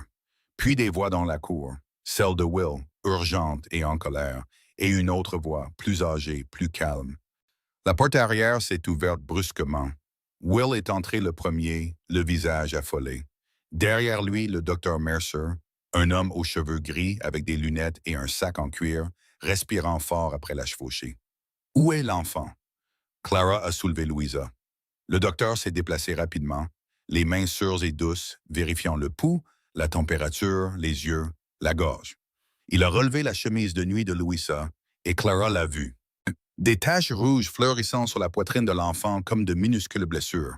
La scarlatine, dit Mercer, la cuisine est devenue irrespirable. Stade précoce. C'est bien, il a ouvert son sac. Mais chez un enfant aussi jeune, aussi petit, je ne vais pas vous mentir, Silas. Les prochaines 48 heures sont critiques. Que faisons-nous? La voix de Clara était stable. Elle n'avait pas le luxe de s'effondrer. Bain froid, liquide, ce médicament. Une cuillerée toutes les 4 heures. Il lui a tendu une bouteille brune. Gardez les autres enfants à l'écart. La scarlatine se propage vite. Si elle se propage dans toute la maison, elle ne le fera pas. Clara a pris la bouteille. Je me mettrai en quarantaine avec elle. Personne d'autre n'entre. Clara, vous ne pouvez pas, a commencé Silas. Je peux et je le ferai. Vous avez 6 autres enfants à protéger et un ranch à gérer. Je m'occuperai de Lou. Vous n'avez pas dormi depuis. Le sommeil peut attendre. Elle ne peut pas. Mercé a regardé entre eux. Elle a raison, Silas. Quelqu'un doit être avec l'enfant 24 heures sur 24. Et Madame Prescott semble plus que capable. Il a fermé son sac. Je reviendrai demain pour voir comment elle va. Envoyez-moi chercher immédiatement si sa respiration change ou si la fièvre monte plus haut. Il a fait une pause à la porte. Et Madame Prescott, prenez soin de vous aussi. Mais je vous serai d'aucune utilité à cet enfant si vous vous effondrez. Puis, il est parti et Clara était seule avec une enfant de 3 ans qui brûlait vive de l'intérieur. Elle a porté Louisa dans la petite chambre au bout du couloir. Elle a installé une bassine d'eau fraîche, empilé des linges propres, disposé le médicament sur la table de chevet. Elle a tiré une chaise près du lit, s'est assise et a commencé le travail de maintenir un enfant en vie pendant la plus longue nuit de son existence. Louisa gémissait, se débattait, appelait des gens qui n'étaient pas là. Maman, a-t-elle pleuré? Et Clara ne savait pas si elle voulait dire Martha ou Clara ou un instinct plus profond que les noms. Un cri primal pour le réconfort que seuls les bras d'une mère pouvaient donner. « Je suis là », a dit Clara en baignant le visage de l'enfant. « Je suis juste là, ma petite. Je ne vais nulle part. » À travers la porte, elle entendait la maison s'adapter. La voix de Silas, basse et tendue, expliquant aux enfants. Joséphine prenant en charge les plus jeunes. Will vérifiant les serrures, les fenêtres, le périmètre. Henry posant des questions auxquelles personne ne pouvait répondre. Le crayon de Ruth grattant, toujours grattant, transformant la peur en ligne sur le papier. Et Abigail, petite et féroce, se plantant devant la porte et refusant de partir. « Abby, va te coucher », a appelé Clara à travers le bois. « Non, madame, tu dois dormir. Je ne quitte pas ma sœur. »« Tu ne peux pas entrer ici. Je sais, mais je peux m'asseoir ici et lui parler à travers la porte. Elle peut m'entendre. Je sais qu'elle le peut. » Clara a posé sa paume à plat contre la porte. De l'autre côté, elle a entendu Abigail s'installer contre le bois. Le bruit sourd d'un petit corps se mettant à l'aise sur le sol dur du couloir. « Lou ?» La voix d'Abigail est poissée, fine et douce. « C'est Abby. Je suis juste là. Madame Prescott s'occupe de toi. Et c'est la personne la plus courageuse que j'ai jamais rencontrée. Et elle ne laissera rien de mal arriver. Alors repose-toi et guéris, d'accord? Parce que j'ai besoin de toi. J'ai besoin que tu guérisses parce que tu es ma sœur et je t'aime et je ne peux pas. » Sa voix s'est brisée. Clara a entendu le son étouffé d'une enfant de 5 ans pleurant, le visage pressé contre ses genoux. « Je ne peux perdre personne d'autre », a chuchoté Abigail. « S'il te plaît, mon Dieu, s'il te plaît, ne prends pas ma sœur. » Clara a fermé les yeux. Des larmes ont coulé sur ses joues et ont goûté sur la couverture de Louisa. « Elle va s'en sortir, Abby », a dit Clara à travers la porte. « Je te le promets. Vous ne pouvez pas le promettre. Will dit que personne ne peut te le promettre. Will a raison sur la plupart des choses, mais il a tort sur celle-ci. Ta sœur est forte et têtue, comme tous les Calhoun que j'ai rencontrés. Et elle ment, et je ne perds pas les gens. Plus maintenant, plus jamais. » Se lance dans le couloir, puis, très doucement, « D'accord, la première nuit a été brutale.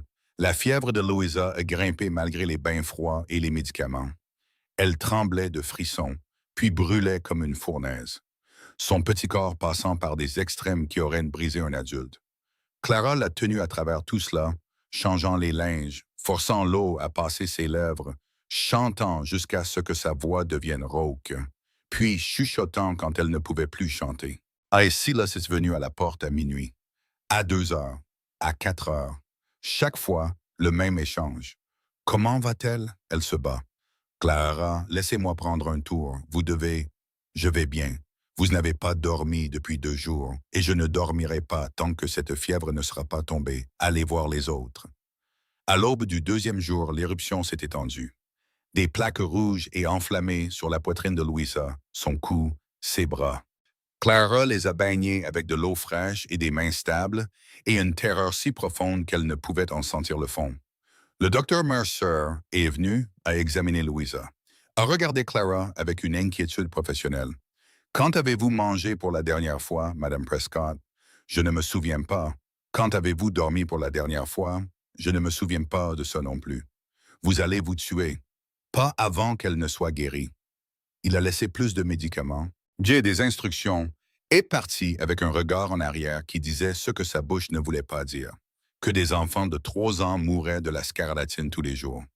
L'amour n'était pas toujours suffisant pour l'arrêter. La 2e nuit a été pire. Louisa a arrêté de pleurer, de gémir, est devenue immobile et silencieuse d'une manière qui a glacé le sang de Clara. Elle a pressé son oreille contre la poitrine de l'enfant, écoutant le battement de cœur, je comptant les secondes entre les respirations. N'ose pas, a chuchoté Clara. N'ose pas abandonner ses enfants. N'ose pas abandonner ton père. Il a déjà enterré une personne qu'il aimait et ça l'a presque tué. Ta mort l'achèverait. Elle a serré Louisa contre sa poitrine, berçant le corps brûlant de l'enfant contre l'étendue large et douce du sien. Peau contre peau, chaleur contre chaleur. Le poids des bras de Clara autour d'un enfant qui ne pesait pas plus qu'un sac de farine. Tu sens ça? A murmuré Clara. C'est moi qui tiens bon. Et je ne lâche pas. Demande à n'importe qui. Demande aux dames de l'église qui ont essayé de me chasser. Demande à Madame Hargrove avec son chariot chic et ses yeux froids. Demande à ton frère Will, qui a attendu toute sa vie quelqu'un qui reste. Je reste. C'est ce que je fais. Et je reste ici avec toi jusqu'à ce que tu ouvres les yeux et que tu me demandes des biscuits. La respiration de Louisa était superficielle, rapide, anormale. Clara l'a serré plus fort et a commencé à prier. Pas les prières formelles qu'elle avait apprises à l'église. Des prières brutes, désespérées. Le genre qui vient d'un endroit au-delà des mots, au-delà de la pensée. Du cœur animal d'une femme qui a décidé que cet enfant ne mourrait pas sous sa garde. À 3 heures du matin, le 3e jour, la fièvre de Louisa est tombée. Clara l'a senti, le passage de la fournaise à la chaleur, de l'anormal au normal. La respiration de l'enfant s'est approfondie, a ralenti, s'est stabilisée. Son petit corps s'est détendu. Son poing, qui avait agrippé la chemise de nuit de Clara pendant 36 heures d'affilée, s'est relâché. Clara a touché le front de Louisa. Frais, pas froid, frais comme la peau d'un enfant devrait l'être après un long sommeil. Lou, des yeux bruns se sont ouverts, vitreux, épuisés, mais clairs. Présents. J'ai soif, a chuchoté Louisa. Clara est sanglotée, et un son dur et laid qu'elle a immédiatement réprimé. Parce que Louisa la regardait, et les enfants malades n'avaient pas besoin de femmes qui pleurent. Ils avaient besoin d'eau et de calme, et de la promesse que tout irait bien. Tiens, ma petite. Elle a tenu la tasse aux lèvres de Louisa. De petites gorgées. Louisa a bu, puis elle a levé une main tremblante et a touché le visage de Clara. Maman pleure. Des larmes de joie, ma chérie. Juste des larmes de joie. Ne pleure pas. Les doigts de Louisa ont tapoté la joue humide de Clara. Maman ne pleure pas. Clara a attrapé la main de l'enfant et l'a embrassé. Puis elle a ouvert la porte. Abigail était toujours là, recroquevillée sur le sol du couloir avec une couverture que quelqu'un avait drapée sur elle. Elle s'est réveillée instantanément, les yeux affolés. La fièvre est tombée, a dit Clara. Elle demande de l'eau. Le cri d'Abigail a fait descendre toute la maison. Des pieds ont martelé les escaliers, des portes se sont ouvertes, et en quelques secondes, le couloir était plein de Calhoun. Will avec ses cheveux dans les yeux, Joséphine tenant une lampe, Henry en chemise de nuit, Ruth agrippant son carnet de croquis, Tommy trébuchant sur ses propres pieds, Silas se frayant un chemin à travers eux avec le désespoir d'un homme qui attendait ce moment depuis 3 jours et ne croyait pas que c'était réel. « Elle va bien, a dit Clara. Elle est faible, mais elle va bien. » Silas l'a dépassée pour entrer dans la chambre. Il a soulevé Louisa, l'a pressée contre sa poitrine et a enfoui son visage dans ses boucles dorées. Ses épaules tremblaient. Aucun son n'est sorti. Il a juste tenu sa fille et a tremblé. « Papa, a dit Louisa en lui tapotant le dos. « Papa triste? Non, ma petite. » Sa voix était détruite. « Papa est heureux. Papa est si heureux. » Les enfants se sont pressés, toutes les règles de quarantaine oubliées. Tommy essaie de monter sur le lit. Abigail s'est pressée contre le flanc de Silas. Ruth dessinait frénétiquement. Henry se tenait dans un coin avec son registre, écrivant avec des mains qui tremblaient. Joséphine s'est appuyée contre le cadre de la porte et a laissé les larmes couler sans les combattre. Will a croisé le regard de Clara de l'autre côté de la pièce. Il a hoché la tête une fois. Juste une fois. Mais dans ce hochement de tête, il y avait tout ce qu'il ne pouvait pas dire. Qu'elle avait tenu sa promesse. Qu'elle avait tenu bon. Qu'elle avait fait ce que personne avant elle n'avait réussi. Elle était restée. Clara est retournée dans le couloir, ses jambes y ont fléchi. Elle s'est agrippée au mur, a glissé le long de celui-ci et s'est assise sur le sol, exactement là où Abigail avait veillé. Elle tremblait. Chaque muscle, chaque os, chaque cellule de son corps vibrait d'épuisement, de soulagement et du contre-coup de 3 jours de terreur. Silas l'a trouvée là 5 minutes plus tard, où il s'est assis à côté d'elle sur le sol du couloir, assez près pour que son épaule presse la sienne. Pendant un long moment, aucun d'eux n'a parlé. Puis il a pris sa main, l'a portée à sa bouche, a pressé ses lèvres contre ses jointures, fissurées, rugueuses, sentant encore le savon, les médicaments et 3 jours de lutte pour la vie de sa fille. Vous l'avez sauvée, a-t-il dit contre sa peau. Nous l'avons tous sauvée. Ay Dieu, pakaj, it arantistan. Non, il a baissé sa main mais ne l'a pas lâchée. Vous, assise dans cette chambre pendant 3 jours, sans nourriture, sans sommeil, la tenant quand elle brûlait vive, la ramenant de là où elle allait. Sa voix était rauque, dépouillée jusqu'à l'os. J'ai perdu une femme que j'aimais dans cette maison. Je pensais que j'étais sur le point d'en perdre 2 autres. Le souffle de Clara s'est arrêté. Silas s'est tourné pour la regarder. Ses yeux gris étaient rougis, dévastés et absolument certains. A-t-il dit. Le couloir était sombre. Les voix des enfants flottaient depuis la chambre derrière eux. Tommy faisant rire Louisa. Abigail chantant quelque chose de faux. Les sons d'une famille se remettant du bord du gouffre. Et dans l'ombre, 2 personnes étaient assises sur un sol en bois dur, se tenant la main. Trop épuisées pour bouger, trop changées pour revenir à ce qu'elles étaient d'avant. Clara a appuyé sa tête contre son épaule. Il a pressé sa joue contre ses cheveux. Aucun d'eux n'a dit d'un autre mot. Ils n'en avaient pas besoin. Le silence entre eux n'était plus vide. Il était plein, plein de tout ce qu'ils avaient survécu, de tout ce pourquoi ils s'étaient battus, de tout ce qu'ils commençaient à peine à comprendre qu'ils pouvaient être l'un pour l'autre. Au bout du couloir, Louisa a ri. Le son a traversé la maison comme le premier chant d'oiseau après un long et dur hiver. Et Clara, pour la première fois depuis la mort de Thomas, s'est permis de croire qu'elle pourrait vraiment mériter cela. Louisa a récupéré lentement, 3 jours au lit, puis 1 semaine de jambes chancelantes et de sieste l'après-midi. Et un appétit féroce que Clara a pris comme le meilleur signe possible. L'enfant mangeait tout ce qu'on lui mettait devant elle, demandait une 2e portion et Clara lui en donnait une 2e et une 3e. Elle ne se souciait pas des portions appropriées, parce qu'un enfant de 3 ans qui avait failli mourir méritait tous les biscuits à la mélasse du territoire du Montana. Le docteur Mercer est venu 2 fois de plus, a déclaré Louisa hors de danger. Il a examiné les autres enfants pour des symptômes et n'en a trouvé aucun. Puis, il s'est assis dans la cuisine, a accepté un café et a dit quelque chose qui a immobilisé les mains de Clara sur le torchon. Madame Hargrove a été arrêtée. Silas a posé sa tasse. Quoi? Le shérif Brennan a retracé l'achat de kérosène. Billy Hargrove, le neveu de Prudence, a acheté 2 bidons au magasin général la veille de l'incendie de votre grange. Quand Brennan l'a interrogé, le garçon a craqué en environ 10 minutes. Il a dit que sa tante lui avait dit que le ranch Calhoun avait besoin d'une leçon de bienséance. Mercer a secoué la tête. Prudence a nié, bien sûr. Mais le témoignage de Billy était suffisant. Elle est en prison à Elk Creek en ce moment, accusée d'incendie criminel et de mise en danger de la vie d'autrui. Clara s'est assise. Ses jambes avaient décidé, sans la consulter, que rester debout n'était plus une option. La ville est au courant, a demandé Silas. La ville est en émoi. La moitié d'entre eux sont horrifiés. L'autre moitié lui trouve des excuses. Les preuves sont claires et Brennan ne recule pas. Mercer a fini son café. Il y aura un procès. Vous devrez tous les 2 témoigner. Nous y serons, a dit Clara. Je m'en doutais. Le docteur s'est levé. Une dernière chose, Madame Davenport, la femme qui est venue avec Hargrove ce mercredi, elle a raconté à tout le monde en ville ce qui s'est vraiment passé. Comment Hargrove a planifié toute la campagne contre vous, a chassé les autres cuisinières, a essayé de forcer Silas à épouser sa nièce. Dorothy Davenport n'est pas une femme courageuse.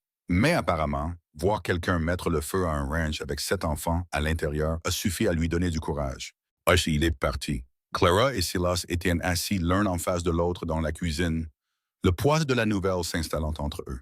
« C'est fini », a dit Silas, comme s'il testait les mots, comme s'il ne leur faisait pas confiance. La partie de l'incendie est finie. Le reste ne fait que commencer. Le reste. Clara a croisé les mains sur la table. Le procès, les discussions, la reconstruction. Nous avons toujours besoin d'une grange à foin, Silas. L'hiver arrive. Il a presque souri. Presque. C'est à ça que vous pensez? La grange à foin? Quelqu'un doit penser aux choses pratiques. Vous êtes trop occupé à être soulagé. Je suis soulagé. Il a tendu la main sur la table et a couvert les siennes avec la sienne. Clara, je dois dire quelque chose. Si c'est encore merci, je jure que je... Ce n'est pas merci. Sa prise s'est resserrée. Ses yeux gris ont tenu les siens et le vide qui était là le jour de son arrivée avait disparu. Remplacé par quelque chose de vivant, de terrifié et d'absolument certain. J'essaie de trouver comment dire ça depuis 2 semaines. Depuis cette nuit sur le sol du couloir. Depuis que vous êtes resté avec ma fille pendant 3 jours et que vous avez refusé de lâcher prise. Silas, laissez-moi finir, s'il vous plaît. Il a pris une respiration qui semblait lui coûter tout. Quand Martha est morte, je me suis enterré avec elle. Pas mon corps. Mon corps a continué à travailler, à nourrir le bétail, à faire les gestes. Tout le reste, tout ce qui faisait de moi un homme et pas seulement une machine. J'ai mis ça en terre et je ne pensais pas que je le déterrerais un jour. Ses pouces ont caressé ses jointures, peau rugueuse contre peau rugueuse. Puis vous êtes arrivé, cette femme du Nebraska avec une boîte de recettes et un entêtement plus large que le Yellowstone. Et vous n'avez pas essayé de me réparer. Vous n'avez pas essayé de remplacer Martha. Vous avez juste regardé et nettoyé et tenu mes enfants quand ils pleuraient. Et vous vous êtes tenu sur mon porche et avez affronté la femme la plus terrifiante de 3 comtés sans broncher. J'ai bronché, a dit Clara. Vous ne l'avez juste pas vu. J'ai tout vu. Sa voix est devenue basse. Je vous ai vu porter ma fille à l'étage cette première nuit. J'ai vu comment Abigail a arrêté d'avoir des cauchemars. J'ai vu Tommy rire pour la première fois en 1 an. J'ai vu Ruth vous montrer ses dessins. Et elle n'a jamais montré à personne. J'ai vu mon fils en colère, brisé, magnifique, vous regarder avec respect au lieu de peur. Il s'est levé, a contourné la table, s'est agenouillé devant elle. Ce grand et mince rancher, à genoux sur le sol de la cuisine. Clara Jane Prescott, je vous demande de m'épouser. Pas par bienséance. Pas pour arrêter les commérages. Pas parce que les enfants ont besoin d'une mère, bien que Dieu sache qu'ils en ont besoin. Je vous le demande parce que je vous aime. Parce que vous êtes la personne la plus courageuse que j'ai jamais connue. Parce que quand je vous regarde, je ne vois pas ce que Madame Hargrove voit. Je vois la femme qui a sauvé ma famille. Les yeux de Clara brûlaient. Sa gorge était si serrée qu'elle ne pouvait pas avaler. Son cœur faisait quelque chose de violent et de merveilleux derrière ses côtes. Silas, vous n'êtes pas obligé. Je sais que je ne suis pas obligé. C'est tout l'intérêt. Ah, je le veux. Pour la première fois en 2 ans, je veux quelque chose pour moi. Et ce que je veux, c'est vous. Il a levé les yeux vers elle et elle l'a vu. La peur, l'espoir. La nudité brute d'un homme offrant son cœur à quelqu'un qu'il croyait pouvoir le garder en sécurité. S'il vous plaît, dites oui. Clara a regardé cet homme, ses mains calleuses tenant des siennes. L'argent dans ses cheveux et les rides autour de ses yeux. Et la façon dont il s'agenouillait devant elle, comme si elle était quelque chose de précieux, quelque chose qui valait la peine de s'agenouiller. Personne ne s'était jamais agenouillé pour elle, même pas Thomas. Il lui avait fait sa demande debout dans un champ de maïs avec de la boue sur ses bottes. « Vous savez ce que vous obtenez » a-t-elle dit, et sa voix a tremblé. « Tout de moi, chaque kilo, chaque centimètre, chaque partie têtue, bruyante, excessive de moi. J'y compte bien. La ville dira que vous vous êtes contenté de peu. Ils diront que vous auriez pu faire mieux. La ville peut aller au diable. » Clara a ri, un rire humide, brisé et absolument joyeux. Ce n'est pas très chrétien de votre part, Silas Calhoun. Je ne me sens pas très chrétien en ce moment. Je me sens désespéré. Dites oui, Clara. Oui. Il s'est relevé d'un bond et l'a embrassée. Pas doucement, pas prudemment. Un baiser qui avait le goût du café, du soulagement et de 2 ans de solitude qui prenaient fin d'un seul coup. Ses mains ont encadré son visage rond et couvert de larmes. Et il l'a tenue comme si elle était la réponse à une question qu'il se posait depuis le jour où la lumière s'était éteinte dans sa maison. Clara l'a embrassée en retour, avec tout ce qu'elle avait, avec le chagrin qu'elle avait porté et l'amour qu'elle avait eu peur de ressentir. Et la certitude féroce et têtue qu'elle méritait cela, le méritait lui. Homme méritait ses enfants, méritait un foyer, un avenir et un homme qui s'agenouillait sur les sols de cuisine et la qualifiait de courageuse. Ils se sont séparés. Tommy était dans l'embrasure de la porte, le nez plissé. Vous vous embrassez? Oui, a dit Silas, sans lâcher Clara. Birk. Tommy a réfléchi. Est-ce que ça veut dire qu'elle reste? Pour toujours. Est-ce que ça veut dire plus de biscuits? Clara a essuyé ses yeux et a ri. Tellement de biscuits, Tommy. Des biscuits tous les jours. Je suppose que s'embrasser, c'est d'accord. Il s'est retourné et a dévalé les escaliers. Hé, tout le monde! Papa a embrassé Madame Prescott et on va avoir des biscuits pour toujours. Le tonnerre de pas, la débandade des Calhoun dans l'escalier, ils ont fait irruption dans la cuisine comme une petite armée chaotique. C'est vrai? Les yeux de Joséphine étaient grands ouverts. Vous allez vous marier? Si vous voulez de moi, a dit Clara. Vous tous, je ne le ferai pas sans votre bénédiction. Vous avez ma bénédiction depuis le pain de maïs, a dit Tommy. Vous avez la mienne depuis que vous avez tenu tête à Madame Hargrove, a dit Joséphine. La mienne depuis que vous vous êtes assise sous l'arbre et que vous n'avez pas essayé de regarder mes dessins avant que je sois prête. La voix de Ruth était à peine un murmure, mais chaque mot apporté. La mienne depuis que vous m'avez dit que les données n'étaient pas la seule chose qui valait la peine d'être mesurée. Henry a fermé son registre et l'a posé sur la table. Je mets ce livre à la retraite. L'expérience est terminée. Résultat? Permanent. Abigail a bousculé ses frères et sœurs et a attrapé Clara par la taille. Vous avez promis pour toujours. Maintenant, c'est pour toujours pour de vrai. Pour toujours pour de vrai, a confirmé Clara. Louisa, encore chancelante, encore pâle, a avancé à petits pas sur ses courtes jambes et a levé les bras. Clara l'a soulevé, a installé l'enfant sur sa hanche, a senti son petit poids chaud, les boucles dorées lui chatouillant le menton. « Maman », a dit Louisa avec contentement. « Ma maman ». Will n'avait pas parlé. Il se tenait à l'arrière du groupe, les bras croisés, le visage illisible. La cuisine est devenue silencieuse alors que tout le monde se tournait vers lui. Clara a croisé son regard. « Will, dis ce que tu as à dire. » La mâchoire du garçon a travaillé. Ses yeux étaient brillants et ses mains tremblaient. Et il avait l'air de livrer la plus grande bataille de sa vie. Maman disait, a-t-il commencé, puis s'est arrêté, a dégluti, a réessayé?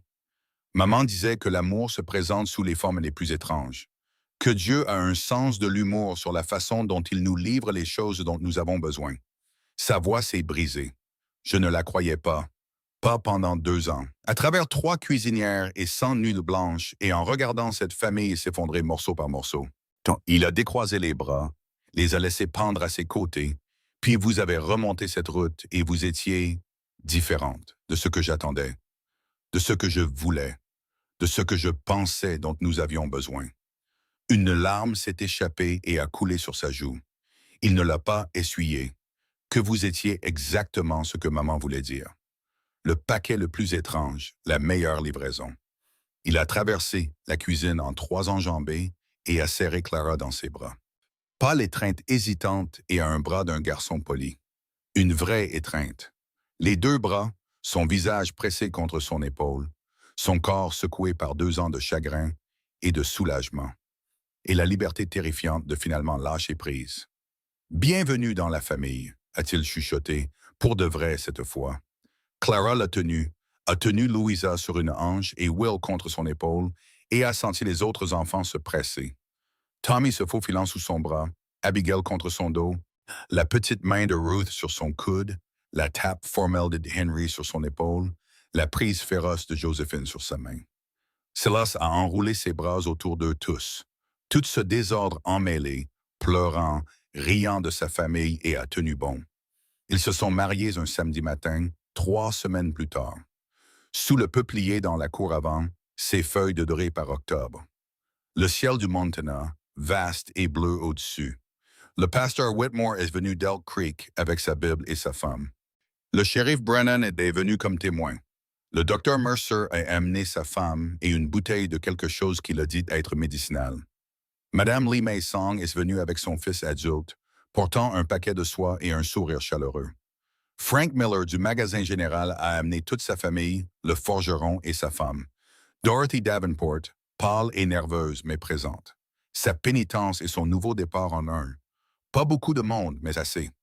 Assez pour prouver qu'Elk Creek n'était pas entièrement fait de cruauté, que la gentillesse existait, même si elle était plus silencieuse que le jugement.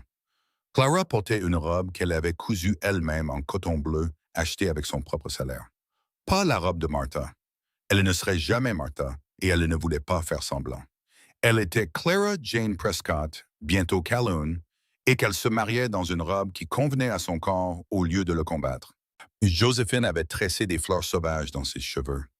Abigail avait ciré ses bottes. Tommy avait cueilli un bouquet qui était principalement composé de mauvaises herbes, mais qui était offert avec une telle fierté que Clara le tenait comme des roses. Silas portait son costume du dimanche, brossé et repassé par Will, qui avait passé 20 minutes sur les revers et le nierait sous la torture. Ses cheveux noirs étaient peignés en arrière, ses bottes cirées et son visage rasé de près pour la première fois depuis que Clara le connaissait. Il la regardait alors qu'elle marchait vers lui à travers la cour, et son visage a fait quelque chose d'extraordinaire. Il s'est ouvert. Chaque mur, chaque défense, chaque barrière soigneusement construite s'est effondrée. Et ce qui restait était un homme regardant une femme avec un amour complet, sans garde, étonnant. « Vous êtes magnifique », a-t-il dit quand elle l'a atteint. Pas assez fort pour que quelqu'un d'autre l'entende, juste pour elle. Les yeux de Clara ont brûlé. « Vous n'êtes pas obligé de dire ça. Je n'ai jamais rien pensé de plus sincère de ma vie. » Le pasteur Whitmore a ouvert sa Bible. « Cher bien-aimé, nous sommes réunis ici pour être témoins de l'union de Silas Jeremiah Calhoun et de Clara Jane Prescott dans les saints liens du mariage. » Les enfants se tenaient en demi-cercle autour d'eux. Will et Joséphine flanquant leur père, Henry se tenant au garde à vous, Ruth dessinant, bien sûr, capturant le moment, un coup de crayon, Tommy s'agitant, Abigail tenant la main de Louisa. Toutes deux regardant avec les yeux immenses d'enfants qui avaient cessé de croire aux fins heureuses jusqu'à ce qu'une femme remonte leur route avec une valise et une boîte de recettes. Le mariage, a poursuivi le pasteur. Pas simplement un contrat ou une commodité. C'est une alliance, un choix fait non pas une fois, mais chaque jour. Se tenir aux côtés d'une autre personne à travers les épreuves et la joie, à travers le jugement et la grâce, à travers le feu et la fièvre, et toutes les épreuves que ce monde met sur notre chemin. Clara a senti la main de Silas trouver la sienne. Sa prise était chaude, certaine, inébranlable. « Silas, prenez-vous cette femme pour épouse? Pour l'aimer et l'honorer dans la maladie et la santé, pour le meilleur et pour le pire, tant que vous vivrez tous les deux. Je le veux. » Pas d'hésitation, ou pas de tremblement, juste la vérité. « Clara, prenez-vous cet homme pour époux? Pour l'aimer et l'honorer dans la maladie et la santé, pour le meilleur et pour le pire, tant que vous vivrez tous les deux. » Clara a regardé Silas, ses yeux gris qui n'étaient plus vides, l'argent dans ses cheveux et la force dans ses mains, l'homme qui avait engagé une cuisinière et trouvé une mère pour ses enfants et une partenaire pour sa vie.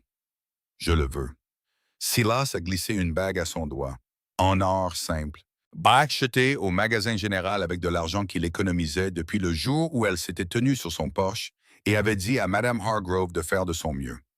Clara a glissé une alliance assortie à sa main, achetée avec son propre salaire, le reste de son argent du Nebraska, dépensé pour la seule chose qui comptait. Alors, par le pouvoir qui m'est conféré, je vous déclare mari et femme. Que l'homme ne sépare pas ce que Dieu a uni. Silas l'a embrassé, doucement cette fois, pas avec respect. Le baiser d'un homme qui savait ce qu'il avait et se battrait pour le garder. Les enfants ont éclaté. Tommy a poussé un cri de joie. Abigail a crié de joie. Louisa a applaudi et a crié « Maman, papa s'embrassent » avec l'enthousiasme d'un enfant qui avait appris que certaines choses valaient la peine de s'y attacher. Henry a serré la main de son père, puis celle de Clara, formelle comme un banquier. Ruth a levé son carnet de croquis, le dessin terminé. 2 silhouettes sous un arbre doré, entourées de 7 silhouettes plus petites. Toutes reliées par des lignes qui ressemblaient à des racines s'enfonçant profondément dans la terre. Joséphine a serré Clara fort dans ses bras et a chuchoté Merci de ne pas être parti. Will a serré la main de Clara, puis celle de son père.